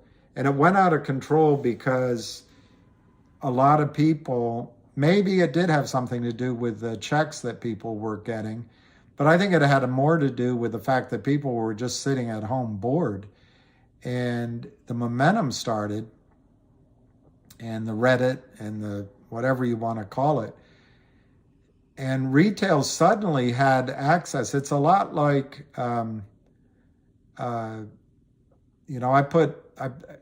tried to put a large acreage position together and ended up, what happened? There's so many different ones. I'm mixing my memories, but it was in the one. I'll go to the one in Pennsylvania, and I was not successful. It was a nice acreage deal, and I tried to get it done for natural gas, and the guys I was with, for whatever reason, they loved it, but they just, for whatever reason, the seller chose another buyer.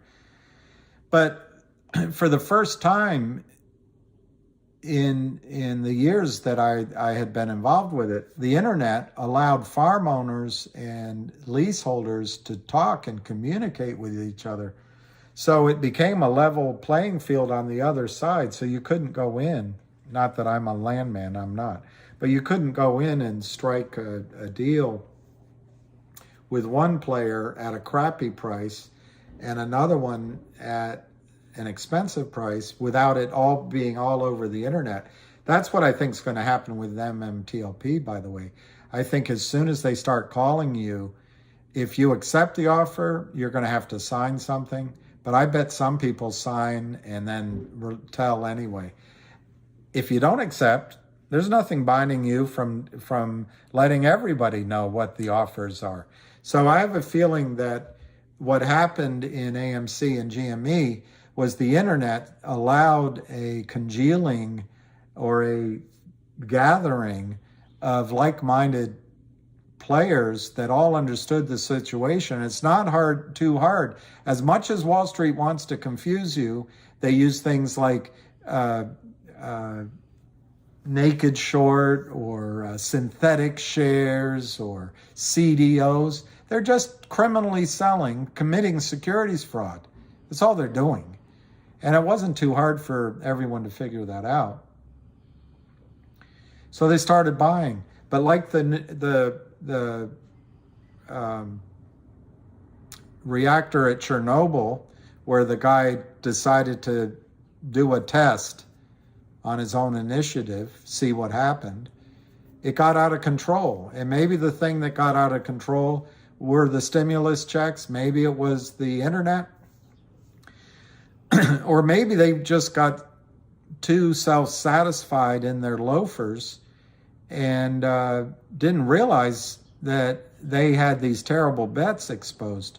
So briefly, it went out of control. And AMC went up and GME went up. Well, what did they do? They went in, they put the rods back in, they poured cold water through the reactor. They let some of the radiation escape in the form of some damages to the system, but they took the buy buttons away. They're bought and captured Robinhood, which is just created by Wall Street. They got Webull. They got them to get it under control, and then Ken Griffin was enlisted. And I'm sure Cohen and the rest, and the other one I always forget the name of. It's not Venu, something with a V. They all went to work. And so as those stocks soared, you guys and others kept buying.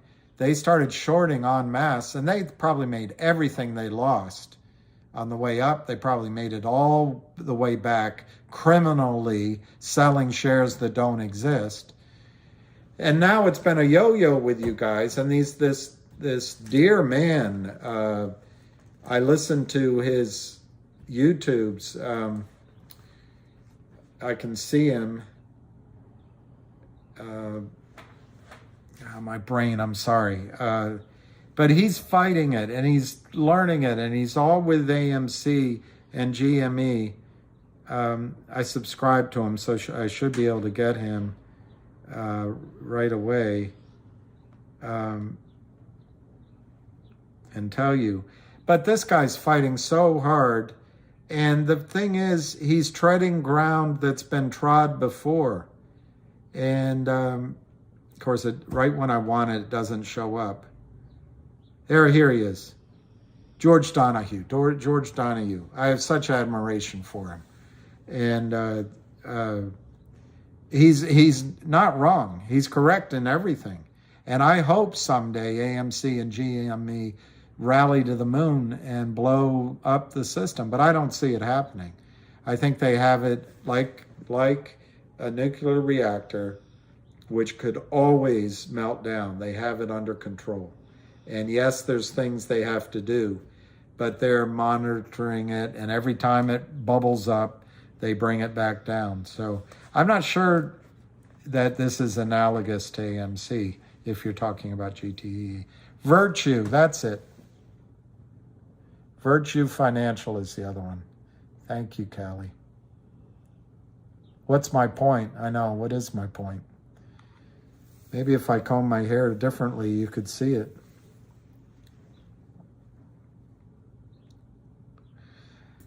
JKPL asks, I don't know how to say that, JK Plus.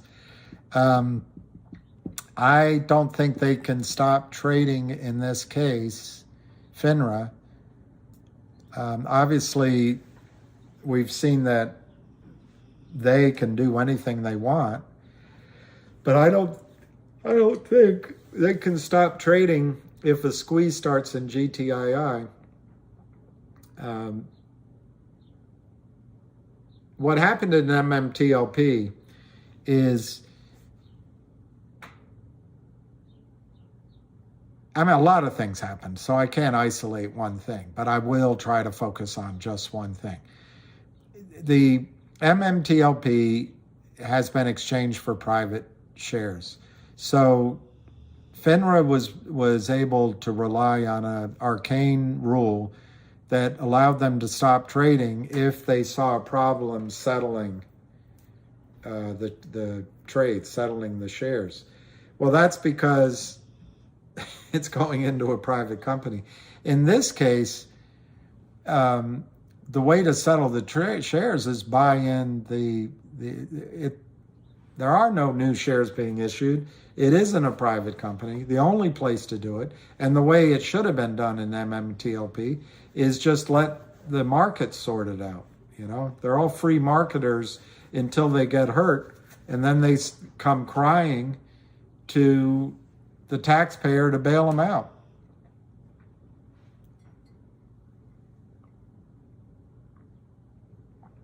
Let us know what happens, Richard K.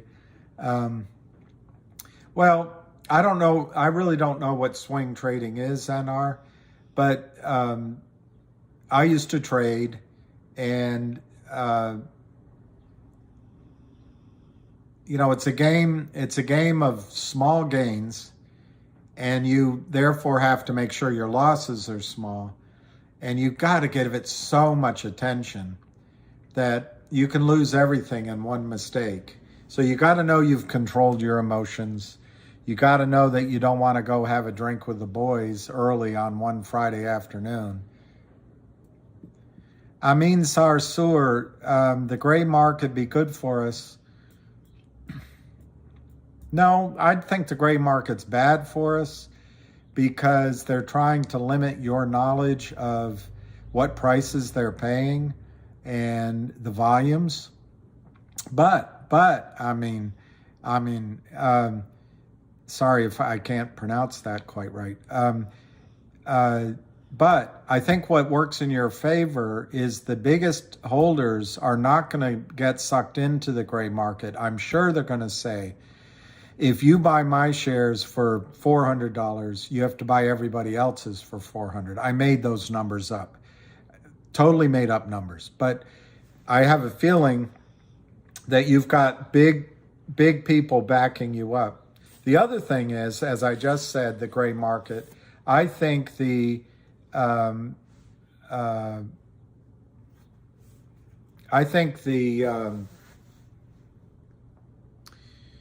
I don't know what that means. I'll say it out loud. Billy's going to backstab you. I don't know what that means. I'll be glad to answer it if it's directed at me, but I really don't know.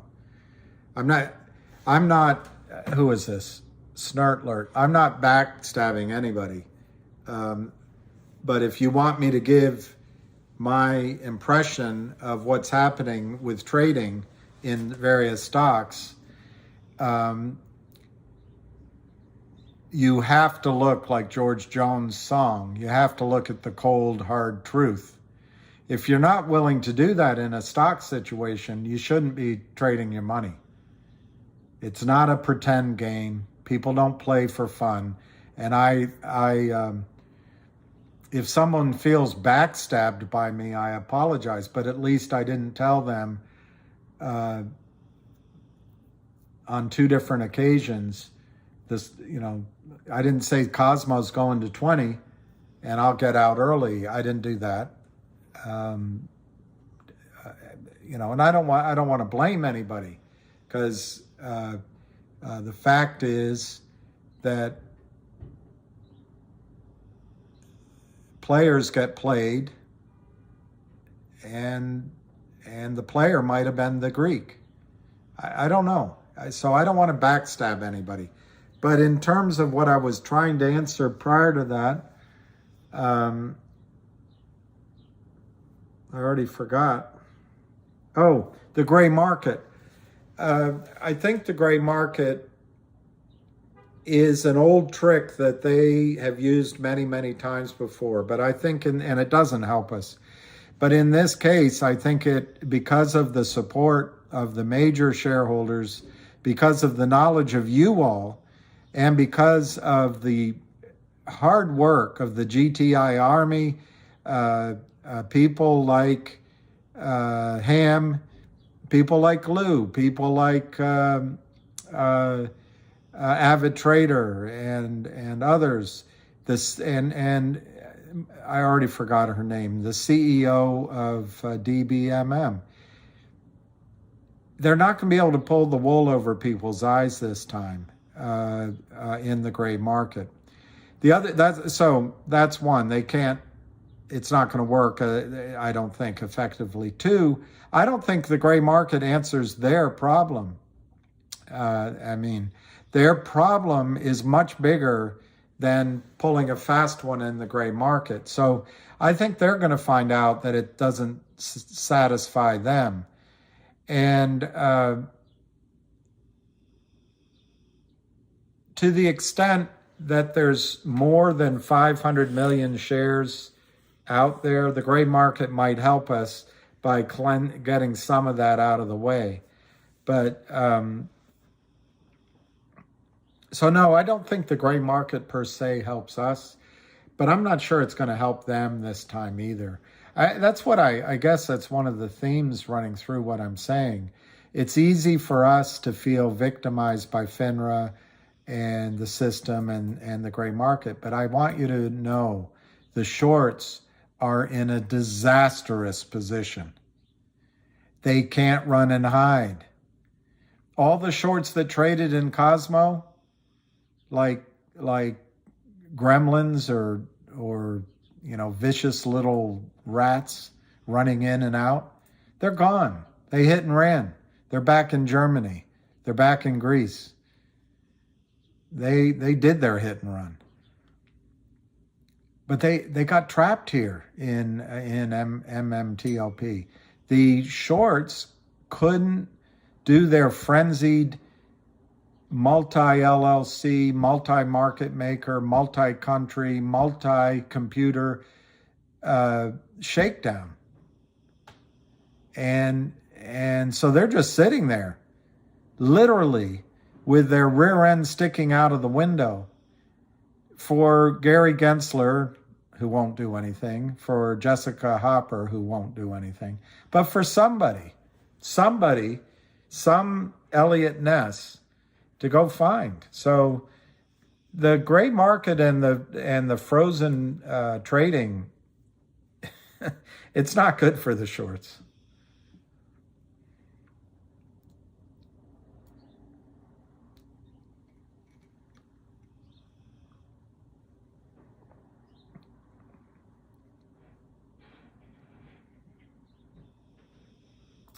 Well, that might be country pride, monetization. For me personally, at first I didn't want to do any monetization at all. And then I'm realizing how many hours I spend. But then it's just also curiosity. What if this could morph into something I could do on other topics? So I've looked into monetization, but I can't make it happen. I have absolutely no idea how to monetize. I guess everything I do is wrong or something, because there's not one of my videos, I only tried twice or 3 times. There's not one that I've been successful at monetizing. So I give up. I give up.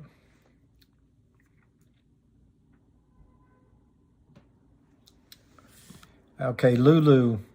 Hey, Philip. Do you think we need to have CRTD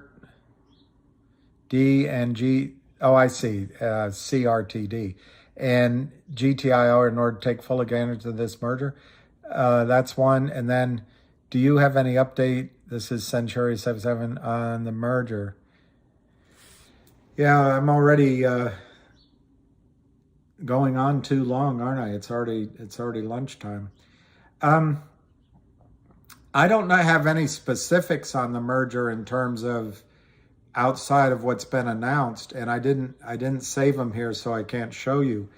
But the company just announced, and I've noticed with GTII that they do a lot of communicating with investors, which was not what was suggested before, which upset me. Let me see if I can find it. I'm wondering, it might be here.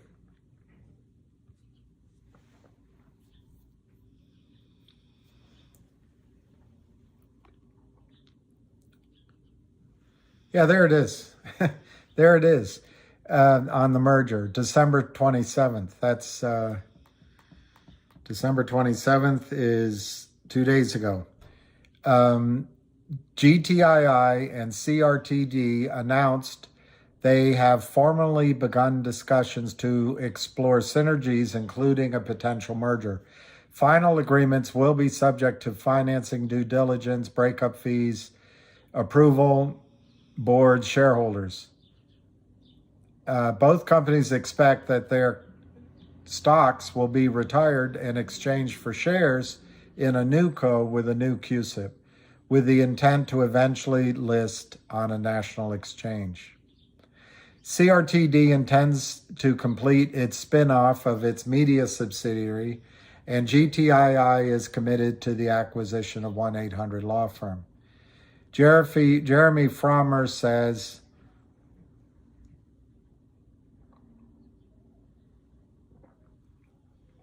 compelling, unique, synergy. And David Reichman says, bold, wherewithal, listed.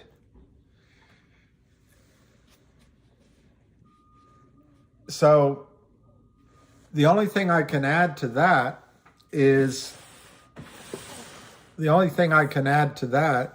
that Jeremy's shareholder meeting is January 9th, so I expect him to get approval there. Parenthetically, he put on his Twitter that each of us who own CRTD should call in and make sure we have real shares, and if we don't, make a stink, obviously expecting most of us to make a stink.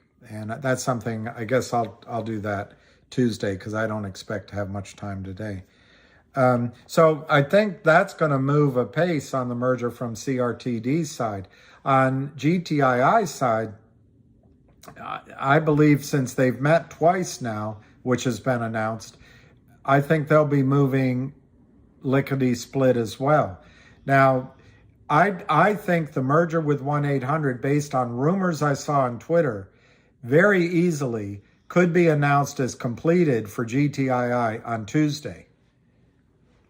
I'm making some speculation there, but that could happen.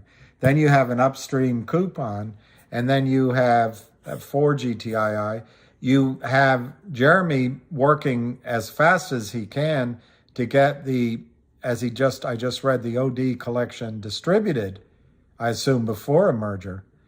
So you got some things coming as early as next week that could be dramatic in both stocks. In terms of do you need to own both to benefit? No.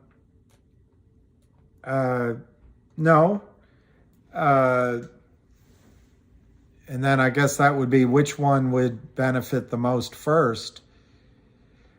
I would say that is a tricky question.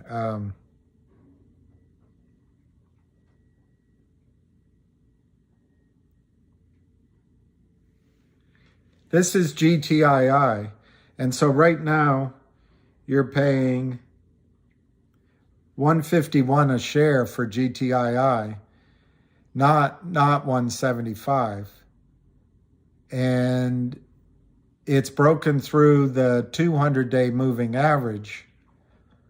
Arca believes that all of this has been bullish. He lowered his target to 1826 from 1857 or 56, something like that, 1896, something.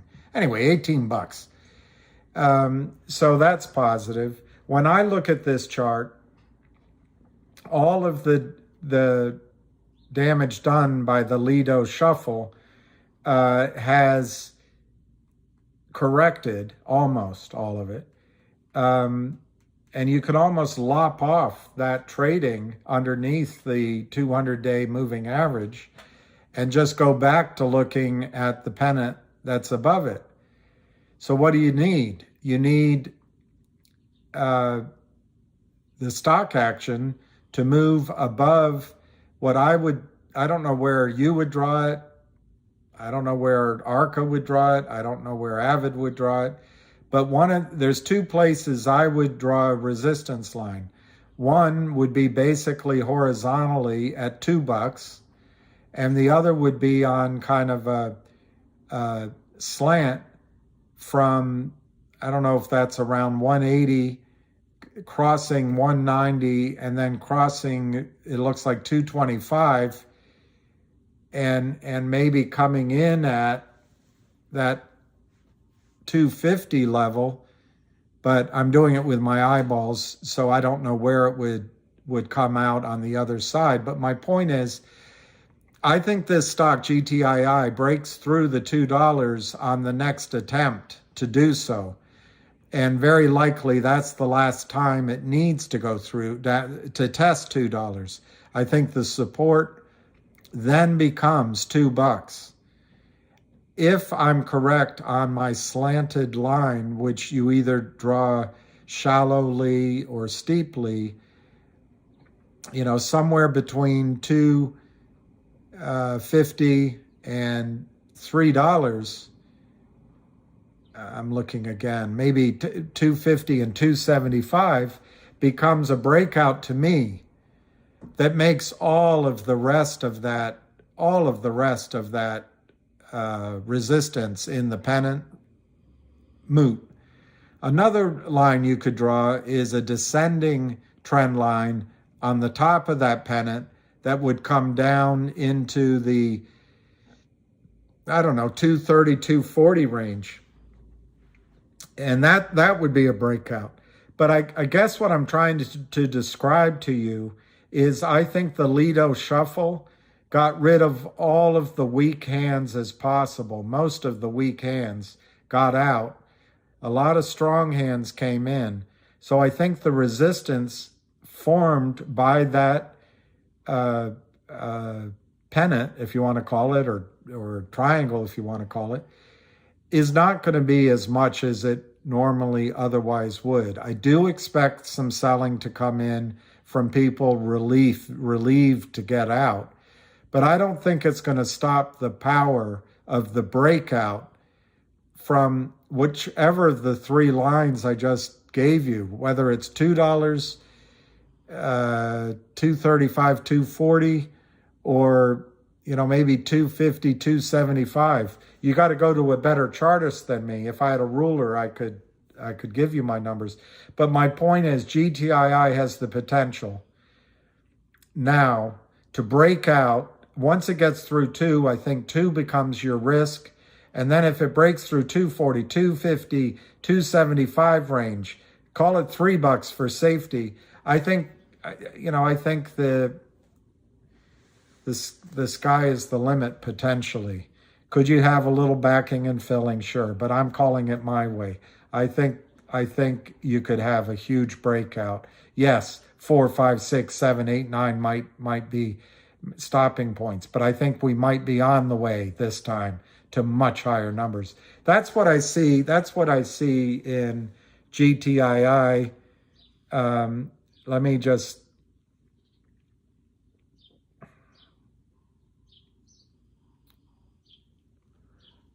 Here's CRTD, which today is trading at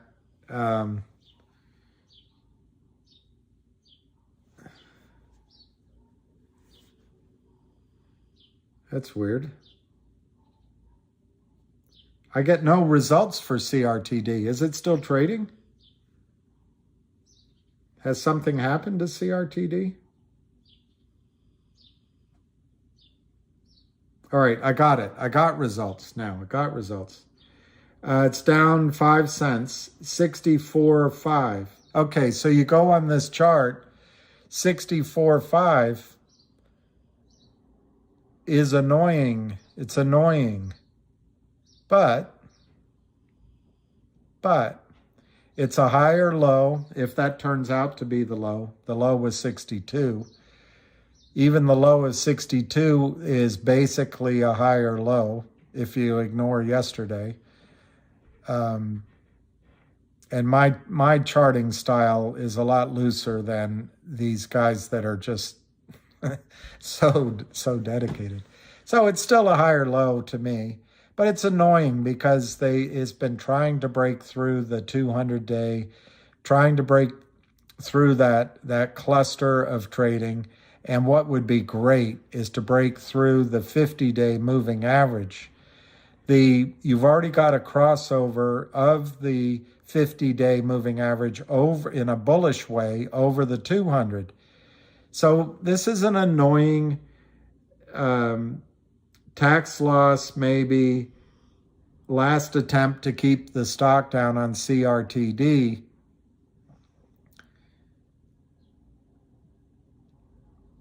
But I think your breakout points in this stock are roughly 80 cents, 84 cents for sure.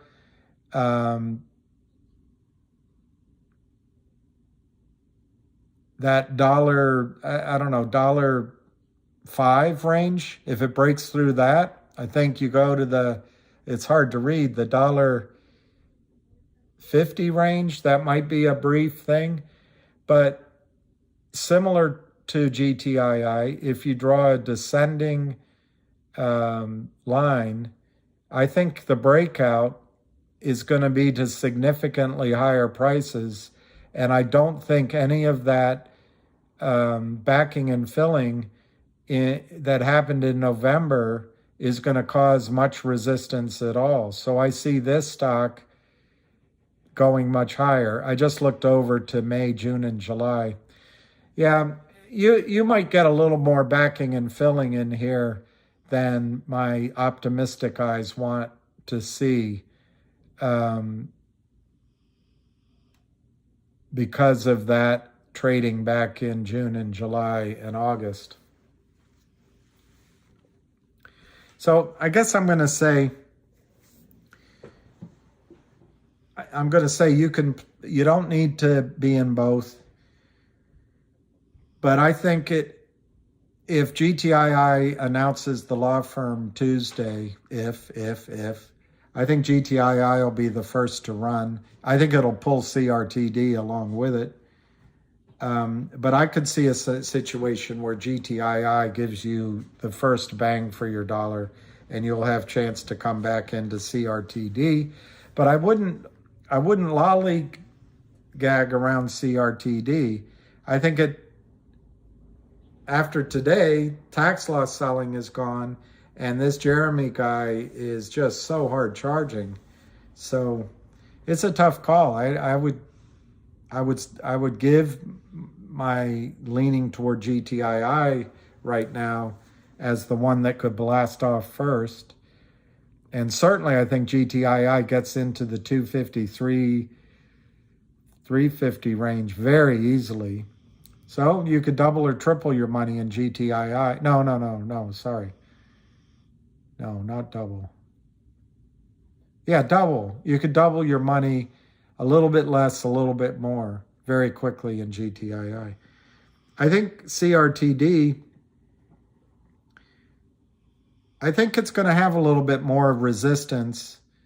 So you might have some chance in the, I don't know, I'm trying to remember if it's the $80 range, 80 cent range, and then that $1.05 range. But I wouldn't think it's going to be that long. You're going to have, I'm not trying to say it's going to get stuck. So you might not double your money in the next run the first run in GTII. So I don't know. Maybe you play in CRTD. So maybe you play GTII first. If it runs to 250, quickly take some money off and buy some CRTD while it's under 80 or while it's under $1.05. Maybe you try to finesse it that way. But I think the safest bet would be to buy both. They're both going to go. They're both going to explode. Victor Smith, what's happening with LGIQ?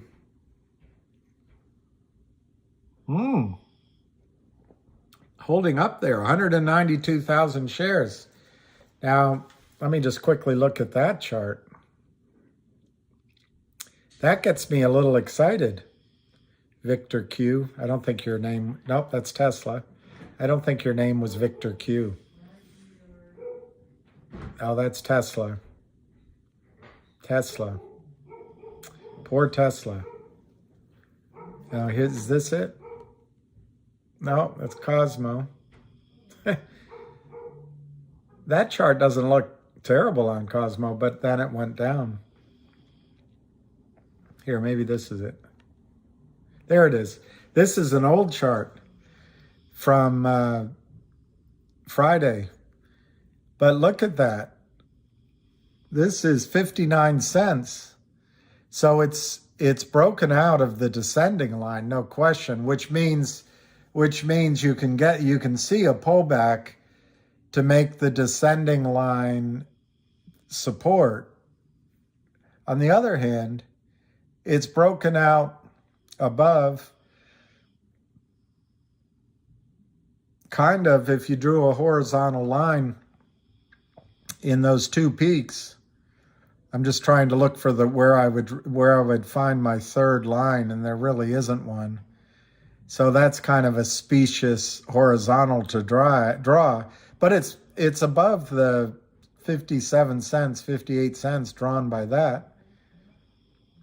Let me see if there's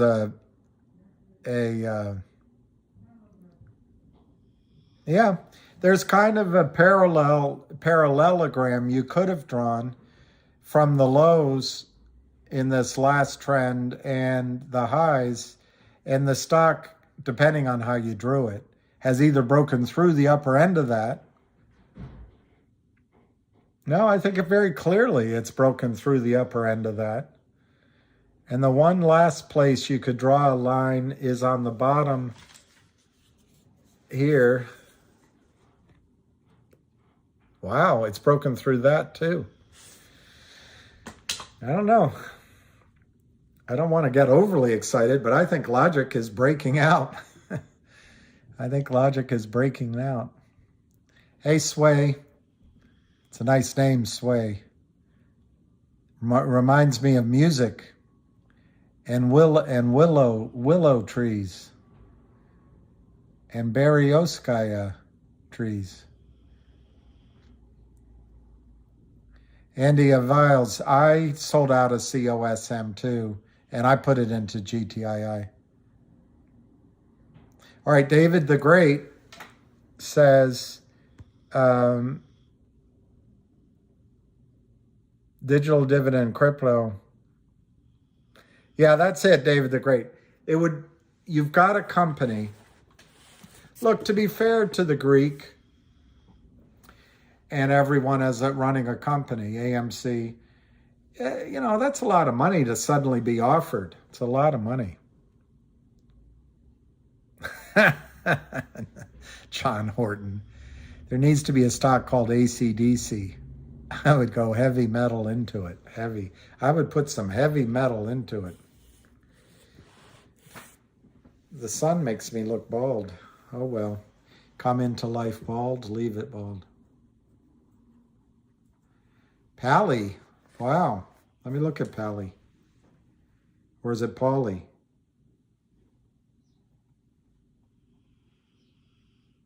Palisade Bio. So bio's starting to move, huh? 67 million, up 100%. Wow. It's pretty exciting.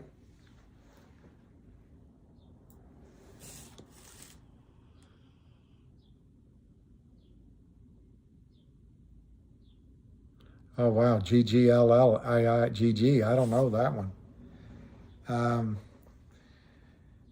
It's a fracking company. That would be a good fracking company. It's not the sun. No, I know. It's not the sun.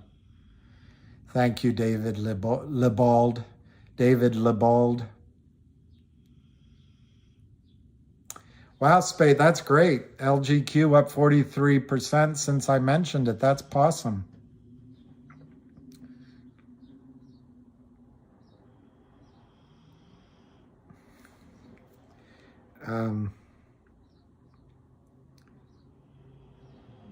Let me see how GTII is doing. Okay, two charts really mean anything when it comes to these heavily shorted. Hey, Bill, who's this? Lulu. Hey, Bill. Do charts really mean anything when it comes to these heavily shorted? I don't think so. No. I think it's pretty useless.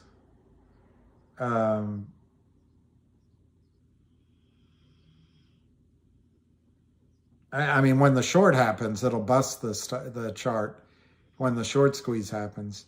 But I also think with news pending, I think U.S. Treasury looks to drop substantially January effect. Do you mean rates look to drop, or the prices are going to drop? Well, Camilla, I agree. But remember one thing, Camilla. The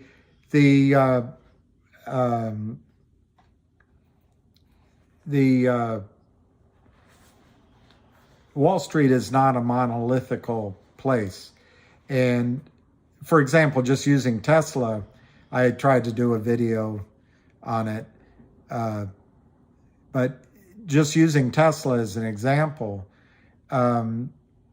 if Elon were, say, to make a distribution, crazy idea, distribute one Tesla phone to every share, you could instantly create an app store competitor, an ecosystem that competes with Apple. You could do it overnight.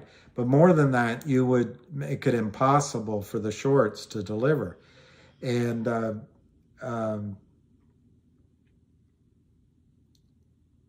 then you would see on the other side of Wall Street, people coming in to buy the stock to destroy the shorts.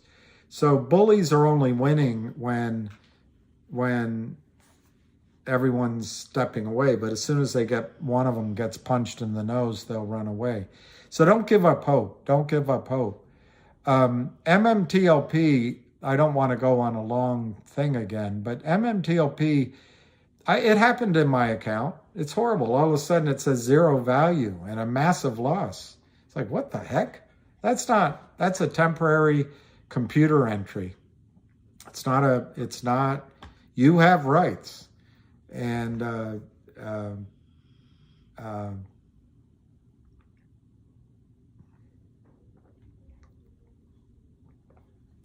well, good morning. Hey, David Lee.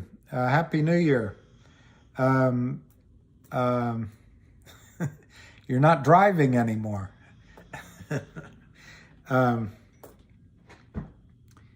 Wow, you're right. GTII's up. Maybe it's the David Lee effect.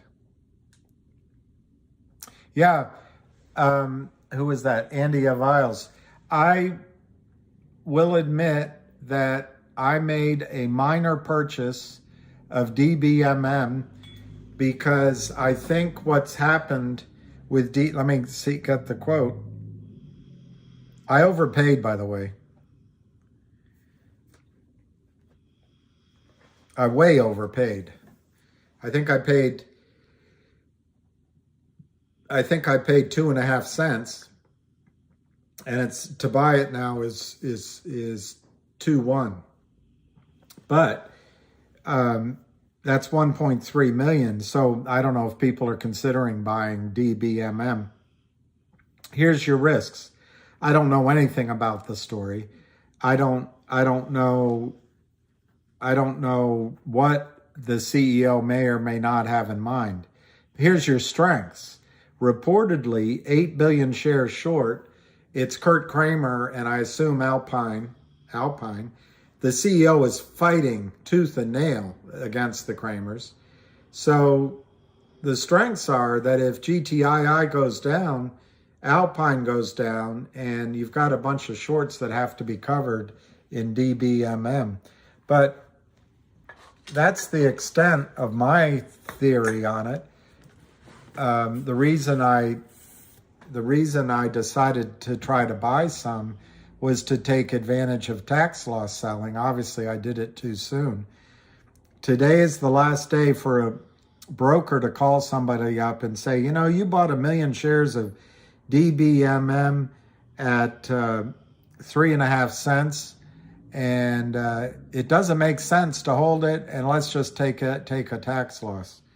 And so you might be seeing some of that going on. But obviously that goes away tonight or today at 4 o'clock.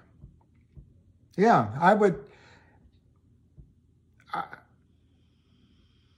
I think the risk reward on DBMM is worth a punt.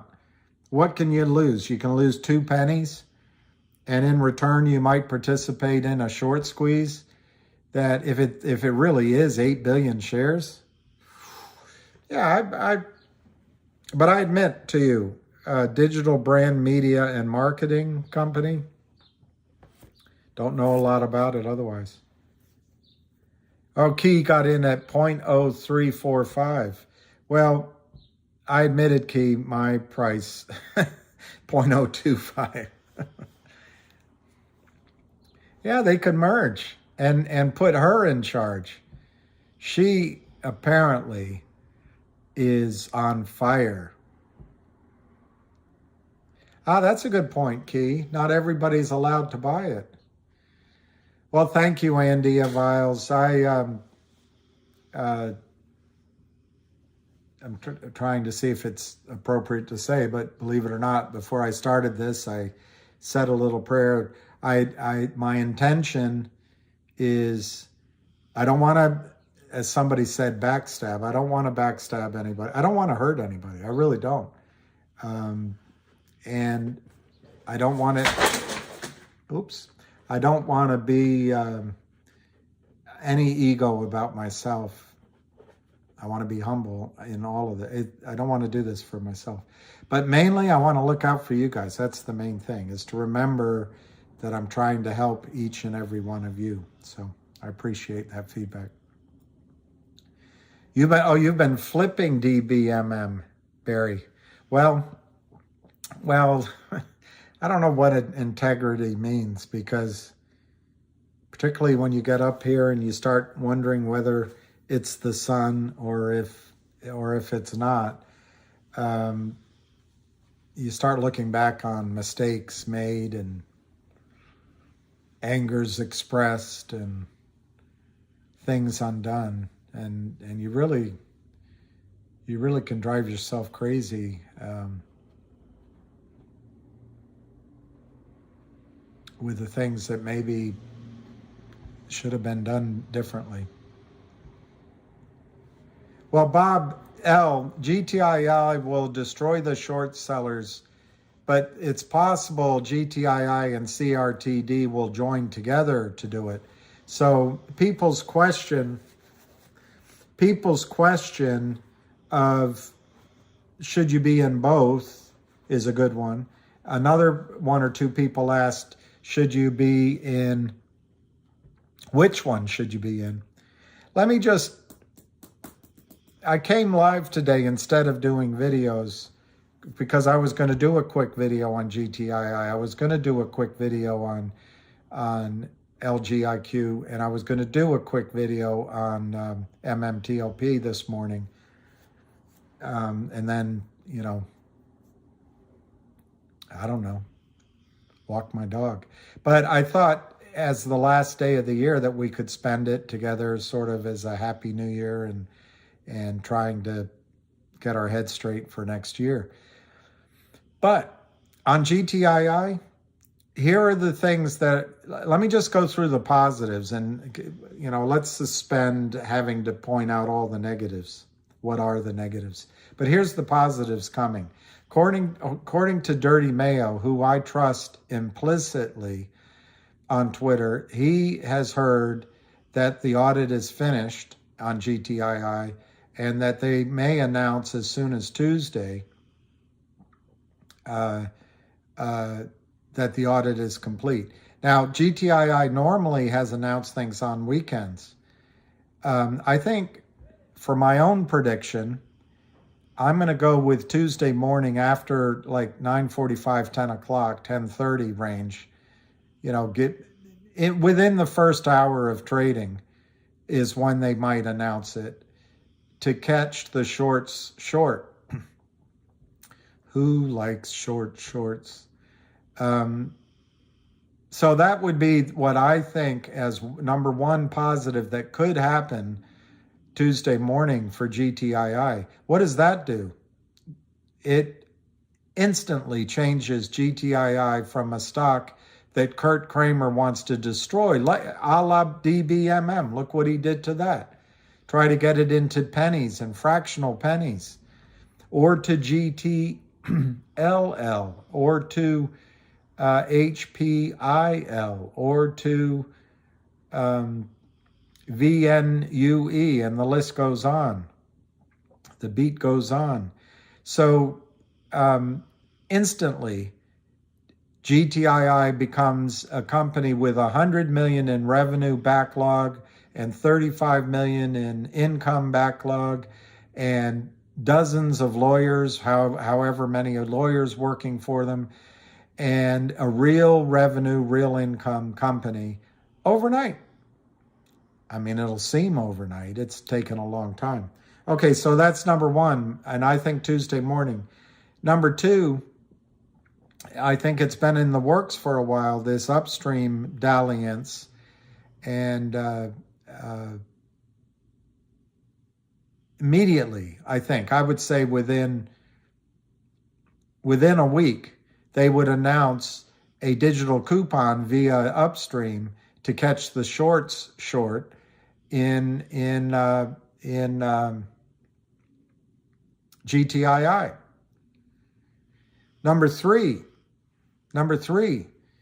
the company has announced that it is going to attempt, with all fulsome support and speed, to merge into CRTD, and Jeremy would take over as CEO. And Jeremy's meeting is coming up on the 9th. So number 3, I would think you would see speedy action towards that potential merger. So that's number 3. And then number 4, I'm going to just throw out there. Well, no, I'm going to say first, number 4, I think all these Jackal and Hyena shorts are going to want to cover their positions in January because they're not going to want to be naked this stock. So I'm going to go ahead and give number 4 that you'll see short covering and the end of tax loss selling into January. So number 5, I think everyone is forgetting about it, but I think I would give not insignificant odds. I would give 30 to 40% odds that sometime in January, there will be an announcement that the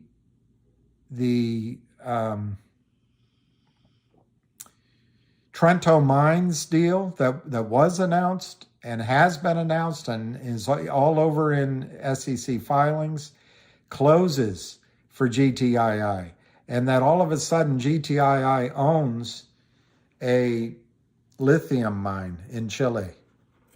And imagine what that does to the shorts. So those are my 5 reasons why I think GTII could be possum in the 1st, 2nd, 3rd, and 4th weeks of January. Who's Adam Awan? 100K price? I don't know who Adam Awan is.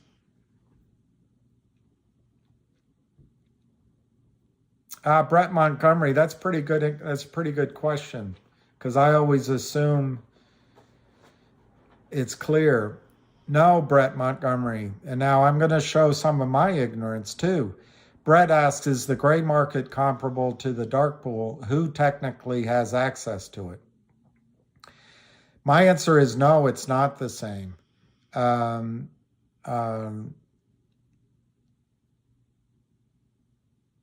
Adam Aaron. Hey, Counselor Diamond Hands, I was thinking of you the other day. Forget why. It was good, though. I might have been watching a legal, some movie or show, legal show. But anyway, it was just a quick thought, wishing you well, wondering how you're doing, and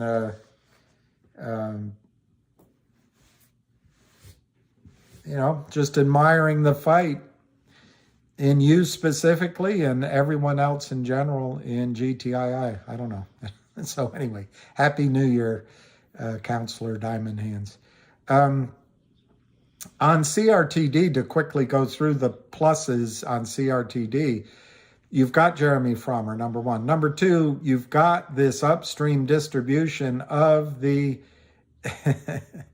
It was good. It was good.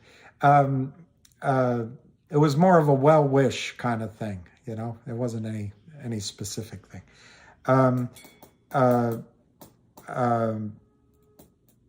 Kind of a wonder how he's doing thing. I don't know why. I don't know how the brain works sometimes. Anyway, they're going to distribute this OD thing, distribution as a new company, but maybe also as an upstream listing. So that's either 2 and 3 or just 2. They are going to move toward the merger, and that shareholder meeting is coming up. So if the merger is announced, I would expect that to be a positive. I think Jeremy also is fighting really hard against Lynn Partners. The only negative I can see in terms of short-term backing and filling in the Lynn Partners is the Lynn Partners seems to have some support out there. And the shorts in general And I admire Jeremy Frommer. I back him up. I'll stand, if no one else stands with him, I'll go stand beside him next time he gives a speech, if I'm invited. But there's kind of a target on it back, so there might be a lot of shorting that joins in to keep his stock down for a while the shorts figure out what to do.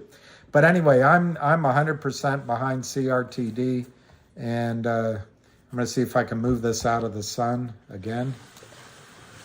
Ah, the sun. The sun.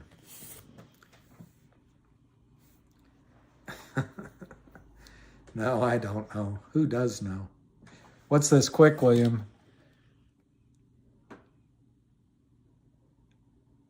Quick, William, it's an adult dating chat. If you don't see it for the first 10x. Bye, Roger. I don't know what happened to Lou. I hope he's, oh, there, I see the X's. A lot of X's. Let's call it 18X. Maybe that's our sign. It'll be 18X on the next move.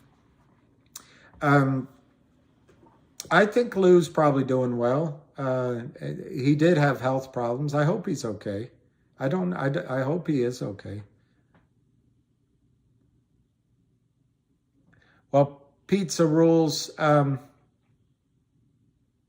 Upstream, or X mark the spot. Upstream is two things. Upstream is the idea of dual listing of the shares outside of the United States fraud system. And the second part of it, it's a trading platform, mobile, for your generation.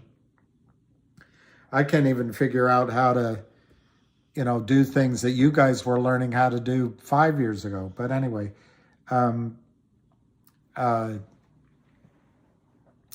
it's a way of trading NFTs and digital coins, basically, and other collectibles. And so, Upstream is not only dual listing, it's also the idea that a coin could be created or a digital dividend could be created with a law firm coupon, or in the case of CRTD, with the whole distribution of a brand new trading company could be done in the form, and I'm sure they're exploring it. I don't know what the decision is, of a digital coupon or an NFT or an Upstream listing. So there's 2 or 3 permeations of it. But the answer would be, in my opinion, that if the merger is going to happen, it's going to happen far sooner than either individual listing of CRTD or GTII individually. So when the merger happens, they'll list together as one newco on Upstream. But just remember the other 2 things I mentioned, the idea that you could have a coupon listed from GTII digital, and you could have the OD collection distributed as a newco, which also lists on the Upstream. Both of those things could cause a squeeze separately in either stock. So it's a great question, and it's a fun thing to think about, Upstream. But my own assessment is any dual listing on Upstream will occur after a merger of both companies as it relates to the principal companies. And my answer should not interrupt the speed at which the Upstream applications are processed, because I believe a merger between the 2 companies could be agreed before January 9th and formalized shortly thereafter, and subject only to whatever regulatory approvals are necessary. So I see everything on a fast track in any event.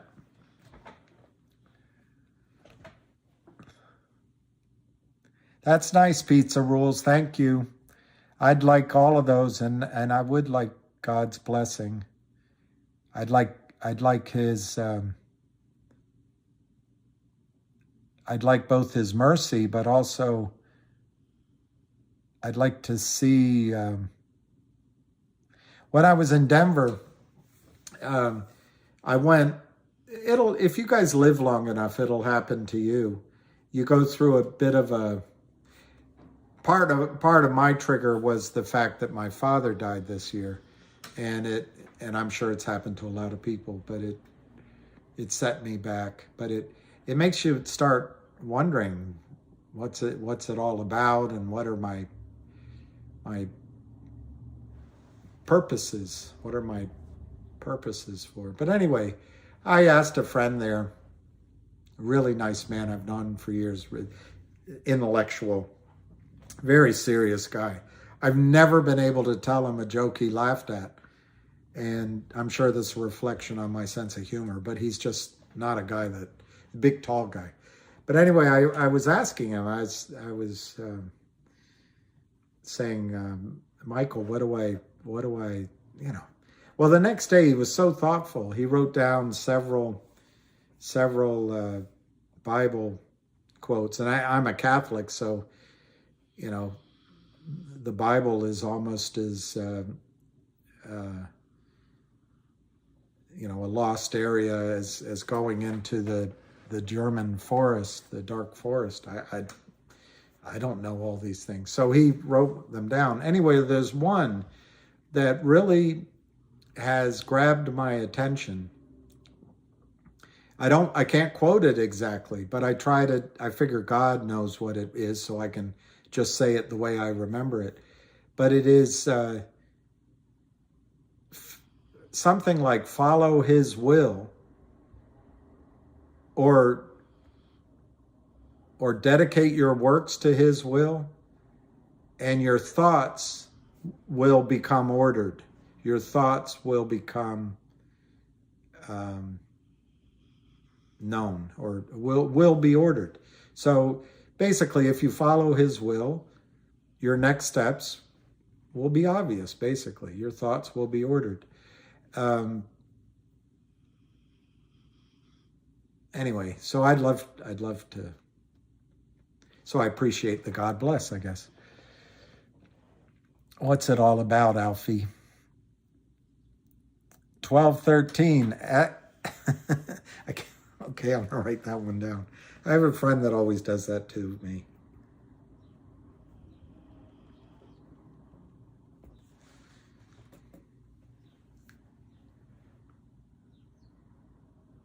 Wow, I'm so sorry. You lost your son? I'm so sorry. I've been listening, let's do this. I've been listening to this Irishman. And at first, I found him, I wasn't that warm to him. But then I've grown to really like him, John Lennox. And he is a scientist, a mathematician, and his knowledge of science and the world, he studied and learned Russian and German, and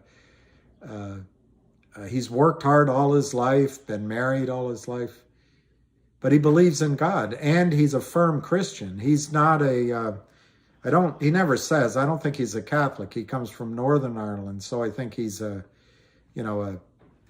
English church, an Anglican but anyway, it doesn't matter. He's a Christian. And he talks a little bit about suffering. And of course, I've met several times Christopher Hitchens, and I just admire Hitchens' brain. But he's like a lot of Brits to an American. When they start arguing with you, they've studied how to do it. They've been trained how to do it, and they do it differently than we do. So a lot of it is practiced and I caught him out at his house I would have loved to spend hours with Hitchens and going brain to brain and always being crushed by it, but just learning but he's an atheist, a complete atheist, and there's several other atheists out there, Hawkins or whatever, Dawkins, and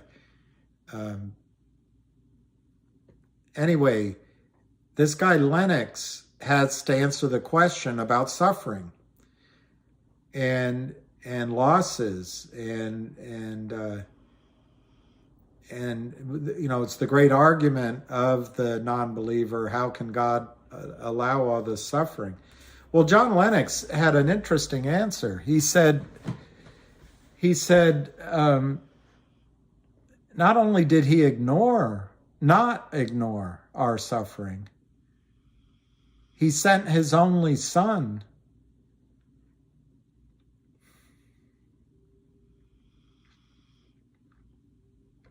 to suffer on our behalf, to absorb all the pain.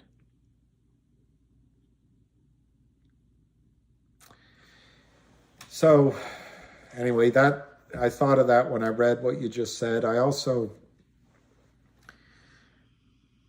not that losing a father is not like losing a son. I can only imagine the absolute devastation of that.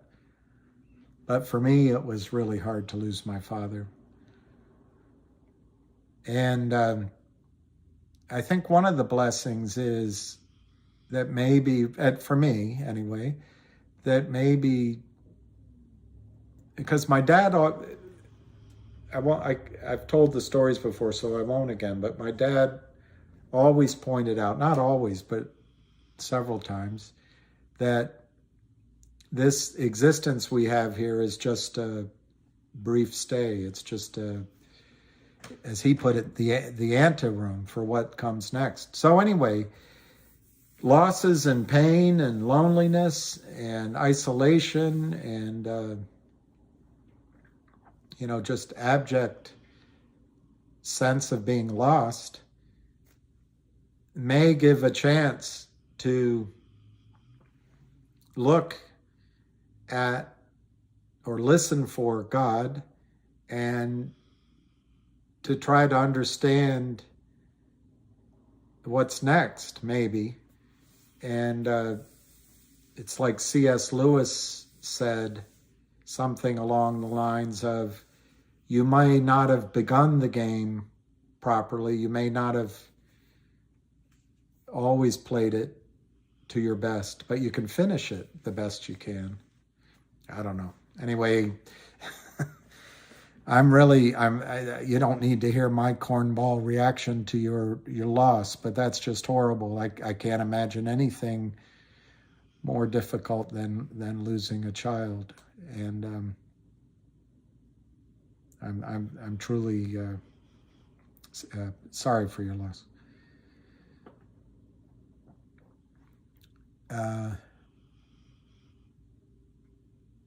Yeah, that's true. Life is a blink in the eye. There's this old saying, I said it to my stepmother at Christmas.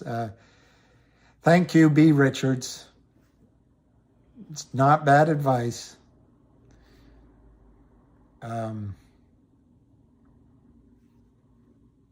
It's not bad advice at all.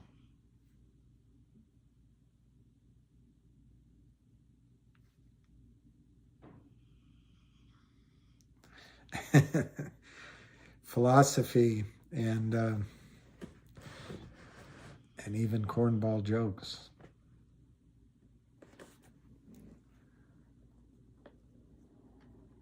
The core of love is forgiveness.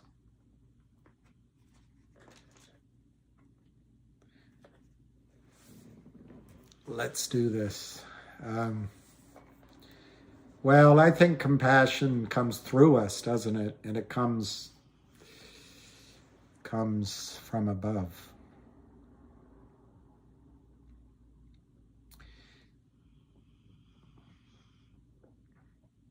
You know, well, losing my father was, and, you know, somebody said, Richard said, open the Bible. One thing, my dad always had a Bible, and my dad is not a proselytizer.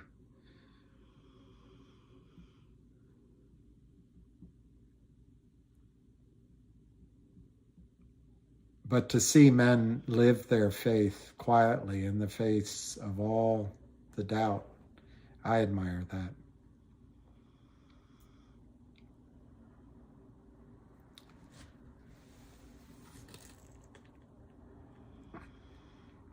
Yeah, it's a great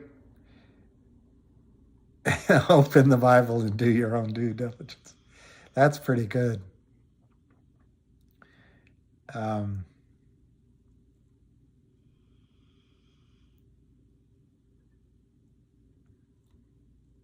You guys are great.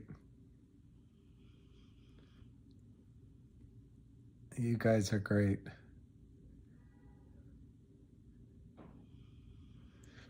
Well, Abdu, I lost a really dear friend. He's alive, but dear friend, a brother almost. I went to his wedding. And he's Saudi. He's a wonderful, wonderful man. But,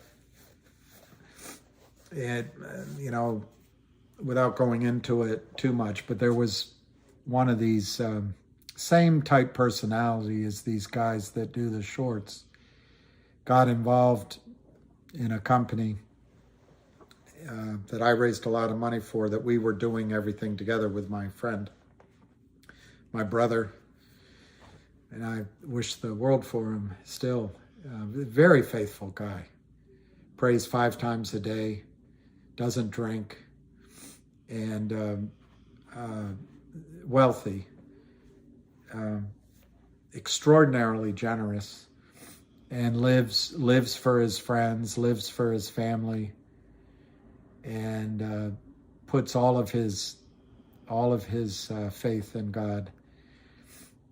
I went to his wedding in Jordan, and it's not the first time this has happened, but as I landed and went through the Middle East, and we friend of mine and I went down, and then the wedding was held at the what do you call the sea there? You know, I can't think of it right now, my brain, but we were on the Jordan side, and you could look across at Israel. I went down and had a drink with one of the guests. I missed Gypsy Kings and a few other bands because we were having a drink looking across the sea. A Brit who lives, a polo player, lives in Dubai. Great guy too. But anyway, this guy jumped in and interfered massively and in a negative way, just for greed. And unfortunately, there was a misunderstanding, I guess, which has separated us, which I pray about. I don't know what to do about it. I can't do anything. But it also puts me in a bad light because this other guy is a two-faced, but apparently my friend sees good in him. They started their own investment bank together. So maybe I'm wrong. I don't know. Maybe I'm wrong. But Abdu, the thing I wanted to tell you is I sat with my friend's sister, and this is just one of many times it's happened, but I sat with my friend's sister late at night. It was either late that night or early in the morning after the wedding, you know, in a what do you call it, a lobby-ish area of this big hotel. So, you know, celebration going on, people all around. And we started talking the way you just did. And we had an amazing discussion about God and Islam and you know, I brought up my observation that the Catholic faith, my dad would kill me for saying this, but the Catholic faith and Islam has so many similarities, particularly in the ability of true believers in these two faiths, I'm sure it happens in others, to actually seek the presence of God in things that happen around them. And anyway, I just had the most amazing discussion with her, and at the end of it, she said she was touched, and I was touched, and I was emotional. And at the end of it, she told me that I should convert to Islam, which I've been asked to convert to other things, which is not the point of my story. It's just the point of how God is worldwide and through all of us. The other thing that John Lennox talks about, which I happen to have that thought on my own for a long time, is whether we're believers or not, God is in each of us. And as John Lennox points out, a lot of non-believers behave morally better than believers. So it's, you know, God is in each of us. I don't know, Abdul, why I rambled on with that. I guess it's New Year's.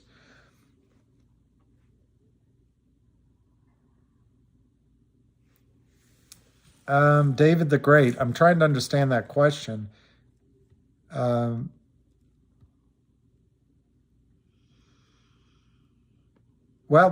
you know, this is Stream Benji. This is something that I think about, is the consciousness of each of us, but also of a group. I think about that, and in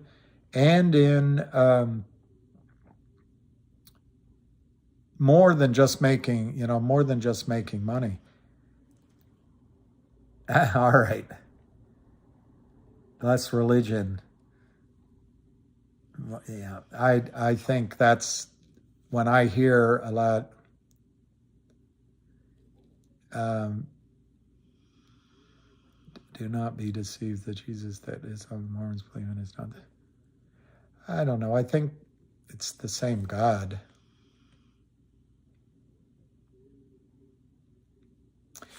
I don't think FINRA, I was trying to answer a different question that I got confused in by, oh Lordy, I can't remember who asked it. It was a confusing question. But in terms of FINRA knowing about the audit, they don't know. Nobody knows about the audit.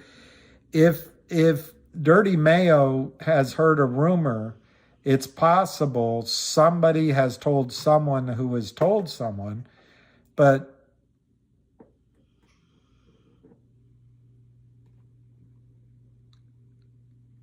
I can't imagine.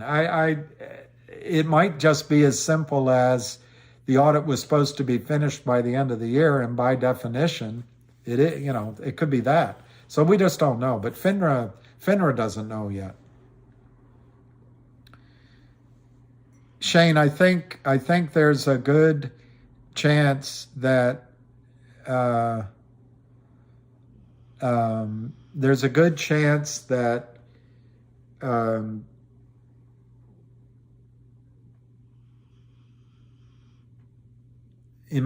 just going to give my opinion that on Tuesday that the audit is announced as complete. But I'm doing that solely because I saw some rumors on Twitter. So I admit wholeheartedly that I'm jumping the gun. I have no real knowledge one way or the other.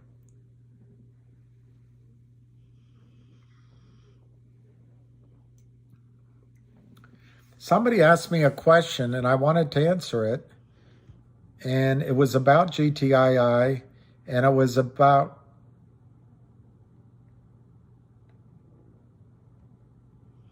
I hear you, Eric. Oh, here it is, David the Great. What if any company decides to convert all shares to uncertified shares or certificates with all active shorts, including naked shorts, in the spreadsheet filled with this blockchain?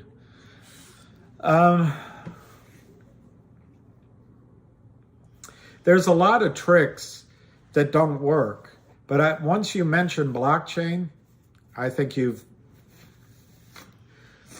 found the silver bullet, or the cross to stab the vampire with. Well, I don't blame you, I was checking to see, Chris Smith, I was checking to see if there's an entry in my account on NextBridge. I don't think so. I have E-Trade. Any entry you have is almost certainly a fraud. GTII is 150. I want to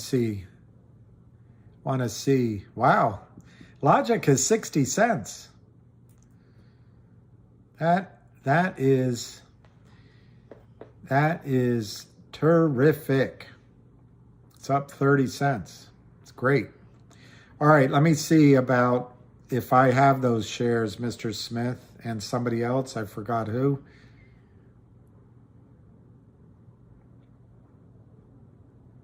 No, nothing. Nothing, nada. So,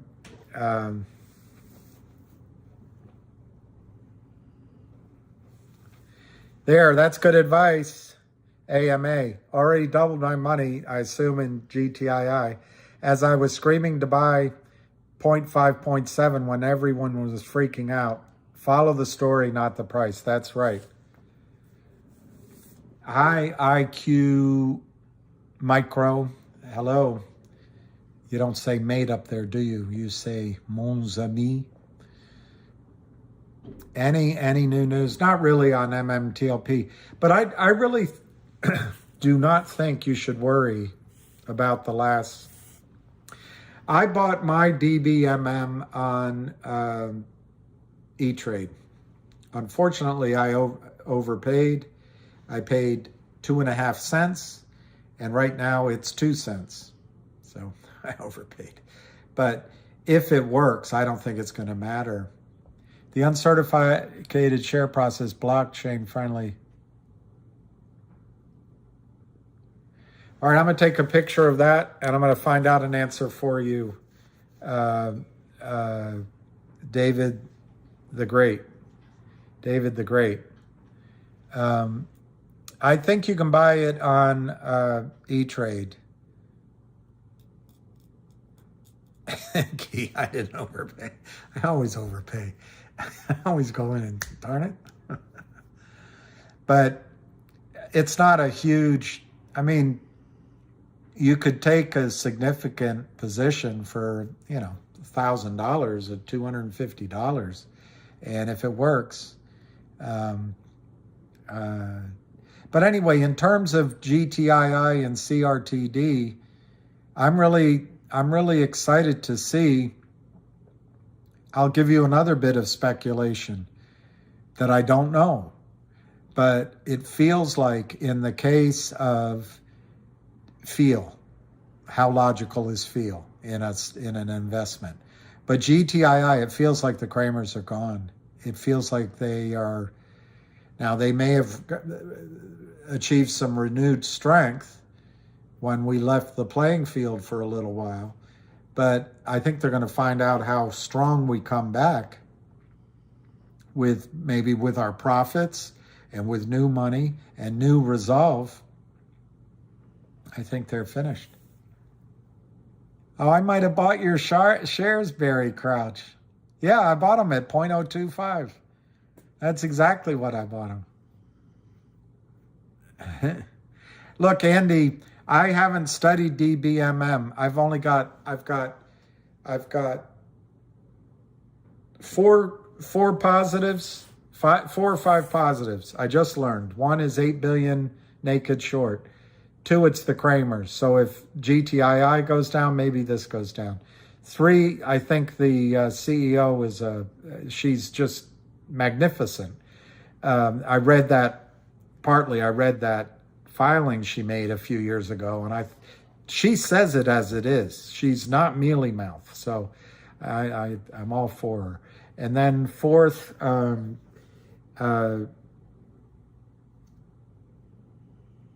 well, I guess that's it. My 4th ties in to what I already said. Basically, if the Kramers get Alpine, that's what it was, Alpine. If Alpine goes down, they're going to have problems with DBMM. But my problem is, I really don't know what the company does. I don't know.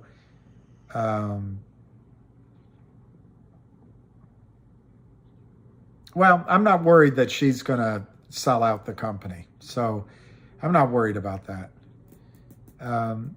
So anyway, I think it's worth a punt. And you've got tax loss selling today that's going to disappear on Tuesday. So I think it's worth a punt. But I wouldn't go overboard on it in terms of getting out of GTII or CRTD or Logic. I would just, it would just be a punt. Joel Dawes, I think all of it is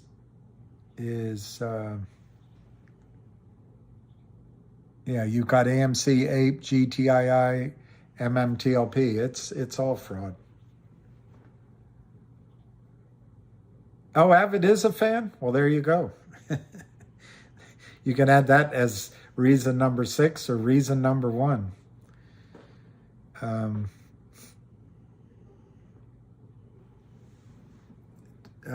Does anyone know if Ham's going to have a call today? Let me see what's going on Twitter. Because I wouldn't mind getting lunch and then coming back. But if he's not going to have a call, I'd be less inclined on coming back. Let's see what he says.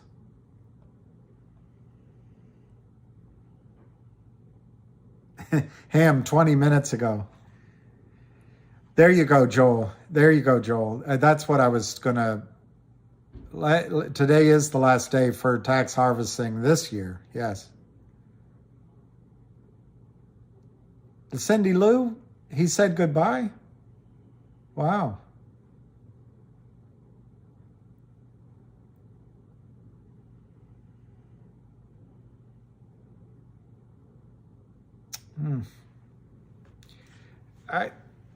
I think his bigger picture was good. Anyway, let's not get it. So Ham just wrote right now, 20 minutes ago, he wrote, now back to business. Elon Musk is sound asleep. He has the proof and does zip. Now it's the end of the year. 1-800-LAW deal. Let's not forget about that. Also, Upstream, that very special dividend. And CRTD merger, cherry on top. You got to love the hamster. You got to love him. Okay, 24 minutes ago. This might be a good option trade for you guys. Ham says, hearing a rumor that Peter Thiel is buying Tesla stock. Maybe he understands the naked short angle. You'd have to be a dummy not to.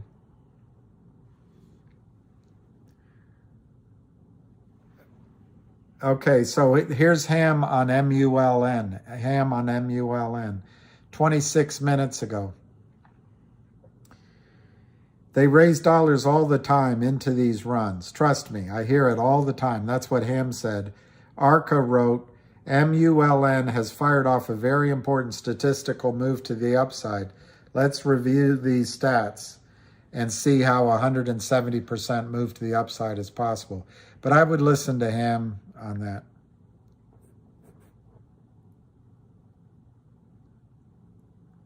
I like this. Rigatoni. Really? At Gary Gensler, who are you protecting? At Justice OIG, Civil Rights, DOJ, GOJ, Carrie Kupik, SEC, OTC lawyer.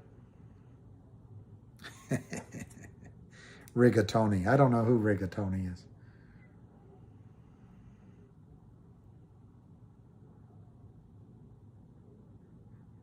Wow, Edward Snowden said this.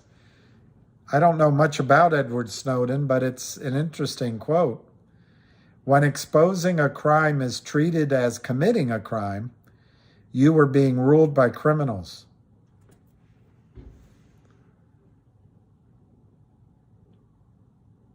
Pretty interesting. Pretty interesting.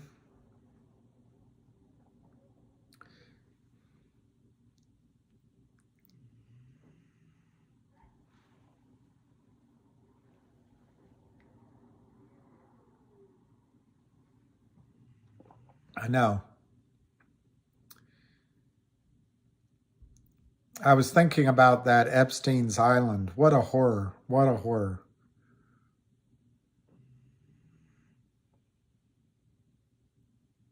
What a horror. And she should be sentenced. Ghislaine should be sentenced to prison. But whoever killed Epstein, let him off the hook.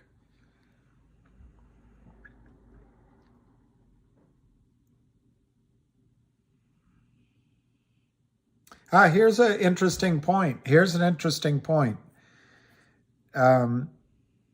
This is from Blue Brigade. My rare PSA for the day. PSA.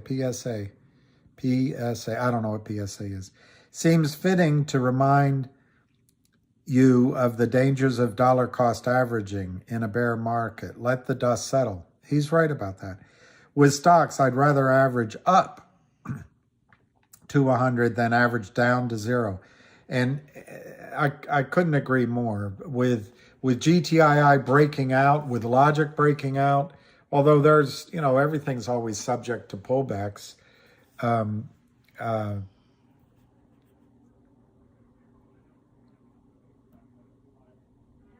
Yeah, that'd be great, David D. I agree with you.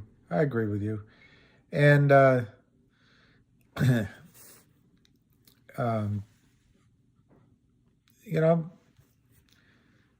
everybody's learning. And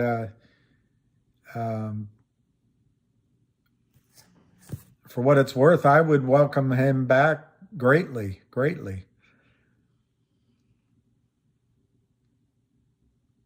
Yeah, let me see. It's 1:20. I might suggest, since everyone's probably at lunch, that I go to lunch and promise to come back this afternoon, which I will. Let me just see what the stocks are doing.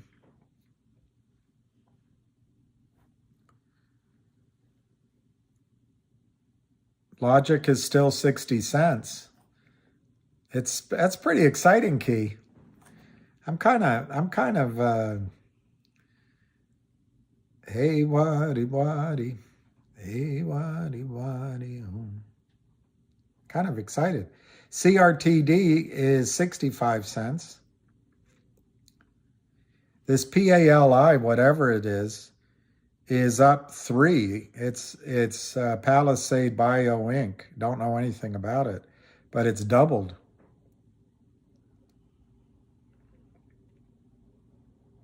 COSM is showing a little bit of strength. That ARCA guy thought it was building something, 448.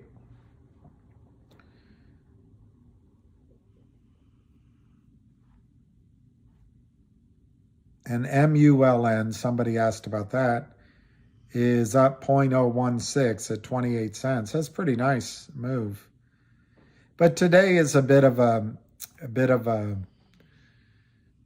throwaway. Most people aren't at their desks, and it is influenced by tax loss selling. Also, the tax loss schemes include people that sold at the end of November could be buying back now. So it goes both ways. Yeah, Mr. Back to the Future. Oh, great for you, KYP. I know, Barry. I like it, except I just found it. I ripped the sleeve. Um, Wolf is a good story. I was about to talk about. Remember that Bitcoin isn't over, and that is a company that gets its power in a green way. If you agree that it's green, I'm horrified by, which is new in my life, but I'm horrified by nuclear power after Fukushima and Chernobyl. But Fukushima is one of the most frightening things. And the Moxie fuel, which they used, I think it was in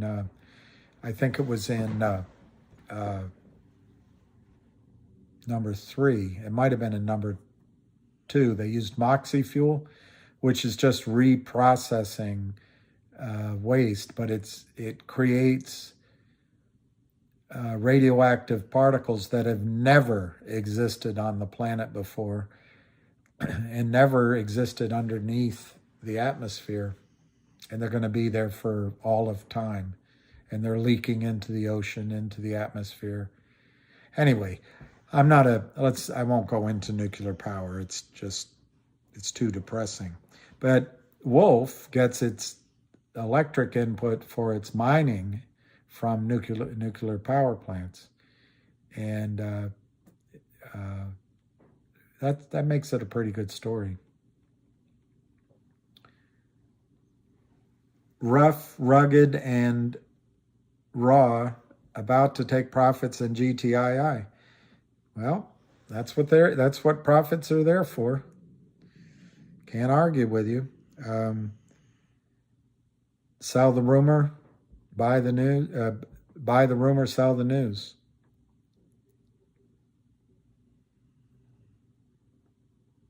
I think this time up, rough, rugged, and raw, if people want to take profits, should we get a squeeze, I think the Kramers have made it so difficult for themselves and Alpine that if they're caught unawares, or unaware, which is correct, unaware, I will go with unaware. If they're caught unaware, you could see a squeeze of massive proportions, and I don't think any selling by any of us is going to stop it. But I congratulate you on your profits, rough, rugged, and raw. And pizza rules in 2 weeks. That's why they call it a market. Everybody has their... I think we have a full day today, but we can go to... it's already 1 o'clock, so they're obviously not... Hey, Pete.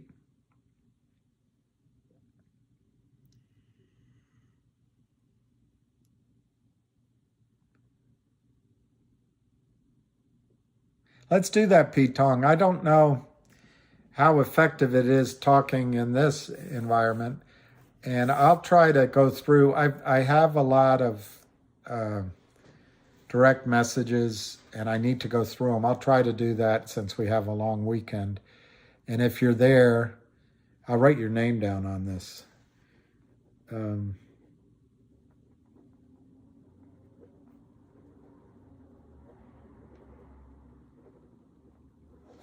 I think it's a great idea. I just think it's awesome, Pete. I think it's awesome.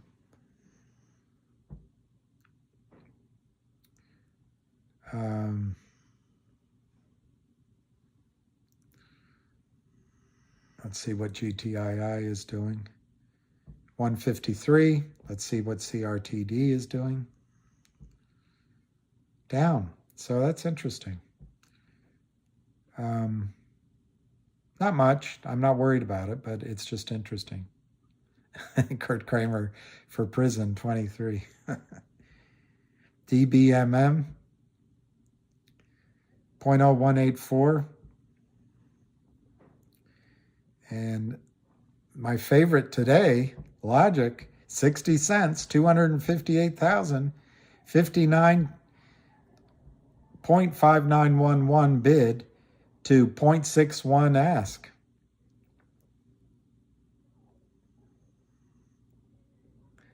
Hey, Alan from...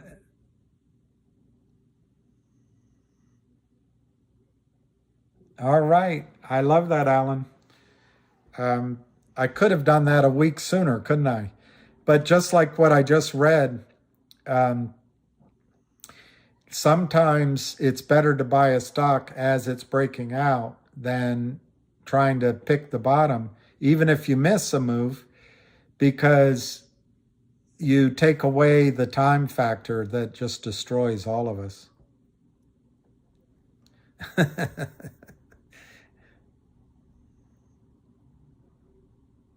Well, let's do this. I don't have an argument with you on that, because I have friends that I've talked about it to who correct me. And I think we could have, in the case of Fukushima, with all the trillions we were pouring in the economy, I think we could have acted a lot more quickly. I think there's something in the Japanese face that maybe we didn't act as quickly as we could. So I don't want to disagree with you at all. Let's do this. And I'd love to talk about it. I'd love to have hope, is what I'd love to have. What I'd love to find out is if there's a way that the massive amount of radioactive waste, 400 tons a day since March 11 of 2011, pouring into the Pacific Ocean, and the incalculable amount that is being sprayed up into the troposphere by the seawater pouring on 3 complete meltdowns at Fukushima, maybe a 4th. I get conflicting information. It may be 4 total meltdowns, but I think it's 3. They're keeping it cool with salt water, and then that goes up into the troposphere, and it comes over into North America, Europe. It's just frightening. But I would love it if there's a solution to, and I've talked to scientists down in Texas, and there's all sorts of ideas. So I choose to see the hope. But then the idiocy of having a ground war in the Ukraine, where there's something like 26 massive nuclear power plants and waste, and they're shelling and bombing. And I'm not going to pick sides in that war, but this is the breadbasket of Asia, Northern Africa, the Middle East, Europe. And I mean, it's insanity. It's insanity. No, what I'm worried about is the meltdown at Fukushima. The plant was badly, for some idiotic reason, the engineers took away the cliff. There was a 70-foot cliff there. They took it down to sea level, and then they built on top of a fault. They also built on top of a underground river of water, pure water that flows out to sea from the mountains. And then they, instead of building a new power plant, they just used the design of a submarine nuclear power plant. So they stored the waste on top of each of these reactors, and then to top it off, their backup source of electricity was on the ground floor. And they just had little extension cords. You know, engineers were running into the parking lot to get batteries from their cars to keep Fukushima pumping water for coolant. So when they had this tsunami, which is freakish in the span of a lifetime, but it's not freakish in geologic time. You had at least 3 complete nuclear meltdowns, and the 4th apparently was not being run because they were changing out the rods. But the waste from all the years of production is stored on top of each of these reactors. So when the explosions came, that material went all throughout Japan and into the ocean, into Tokyo. I mean, that's what I'm worried about. I'm not saying I don't know enough about the safety on any specific ongoing nuclear power plant, but there used to be a site called ENE News. They've taken it down. There is no coverage of what's going on in Japan, and they're pouring waste into the ocean now because they don't have any place left to store it. They're burning the Japanese. There's some sickness. They're burning the waste. They're shipping it around the island and then burning the waste, so it spreads radioactivity around the island. So there's no cluster of disease in the future. They've gathered up the waste in plastic bags, and they're actually growing rice right up to the edge of these fields. There's some sort of insanity going on. That's right, Let's Do It. That's what I'm saying. The plant was an old design, and they put it just to save money. It was insane. That's all I'm worried about. But I agree with you. I think there's new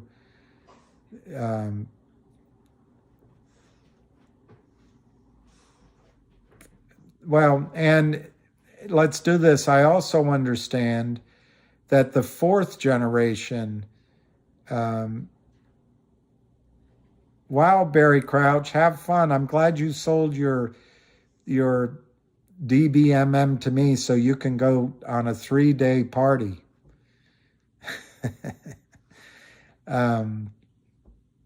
Anyway, Happy New Year. Yeah, I'm hopeful that things can be done more safely. What I'm really hopeful in this 4th generation nuclear power is that it can consume some of the waste, apparently.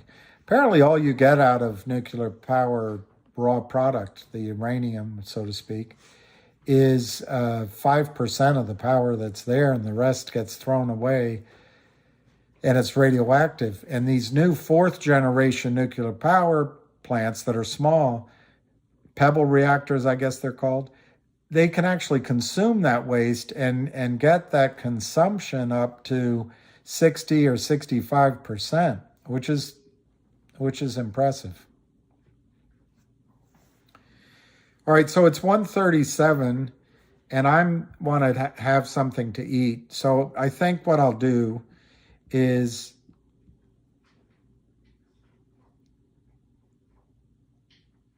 yes, tropical. It's all over.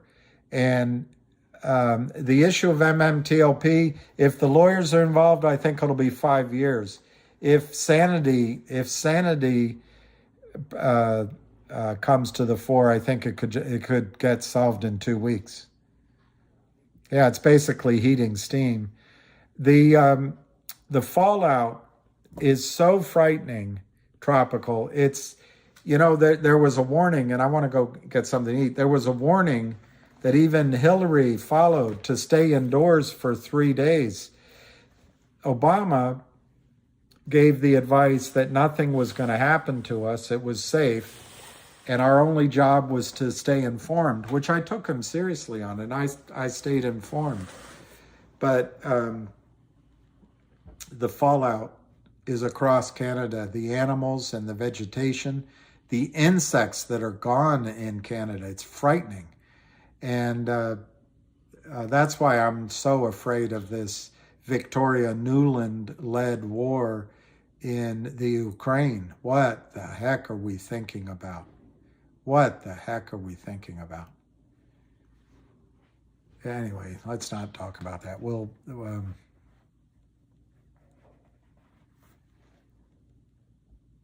Kevin Blanche, I'd love to have a conversation with him, if you could set it up. There's another Kevin. He's a mild guy, and his last name I think begins with K as well. Love to talk to him. Dr. Heldicott, I'd love to talk to. The guy that runs Fairwinds and his wife, I'm forgetting his name. I can see his face right now. I wouldn't mind talking to him, but I kind of wonder how... Oh, you're great, Alan. Thank you very much. Happy New Year. Well, I hope GTII is the one that allows all of us to change our focuses in life so that we can do some good things. And thank you very much, Alan. Thank you, Yo. It's very kind, and Happy New Year. Let me just see the price. Somebody just said GTII's up. Let me just look. Wow, Logic is 61. That's pretty cool. GTII is 156.25. All right, I'm going to go and ask 157. Yeah, 154, 157. It's awesome. All right, it's 1:40. I'm going to go to lunch. I'll come back on at 3 o'clock. How's that? How's that for a commitment? And then we'll see out the new year, and Barry Crouch can go start his 3-day party. And I hope everything, Alameda Research. Yeah, we could get them on. Get her on with, oh man, let's not go down that. All right, see you at 3. We'll have a New York steak. Anyway, cheers. Thank you again. Your name's not there. Alan from Alameda. You're a prince. Talk to you later.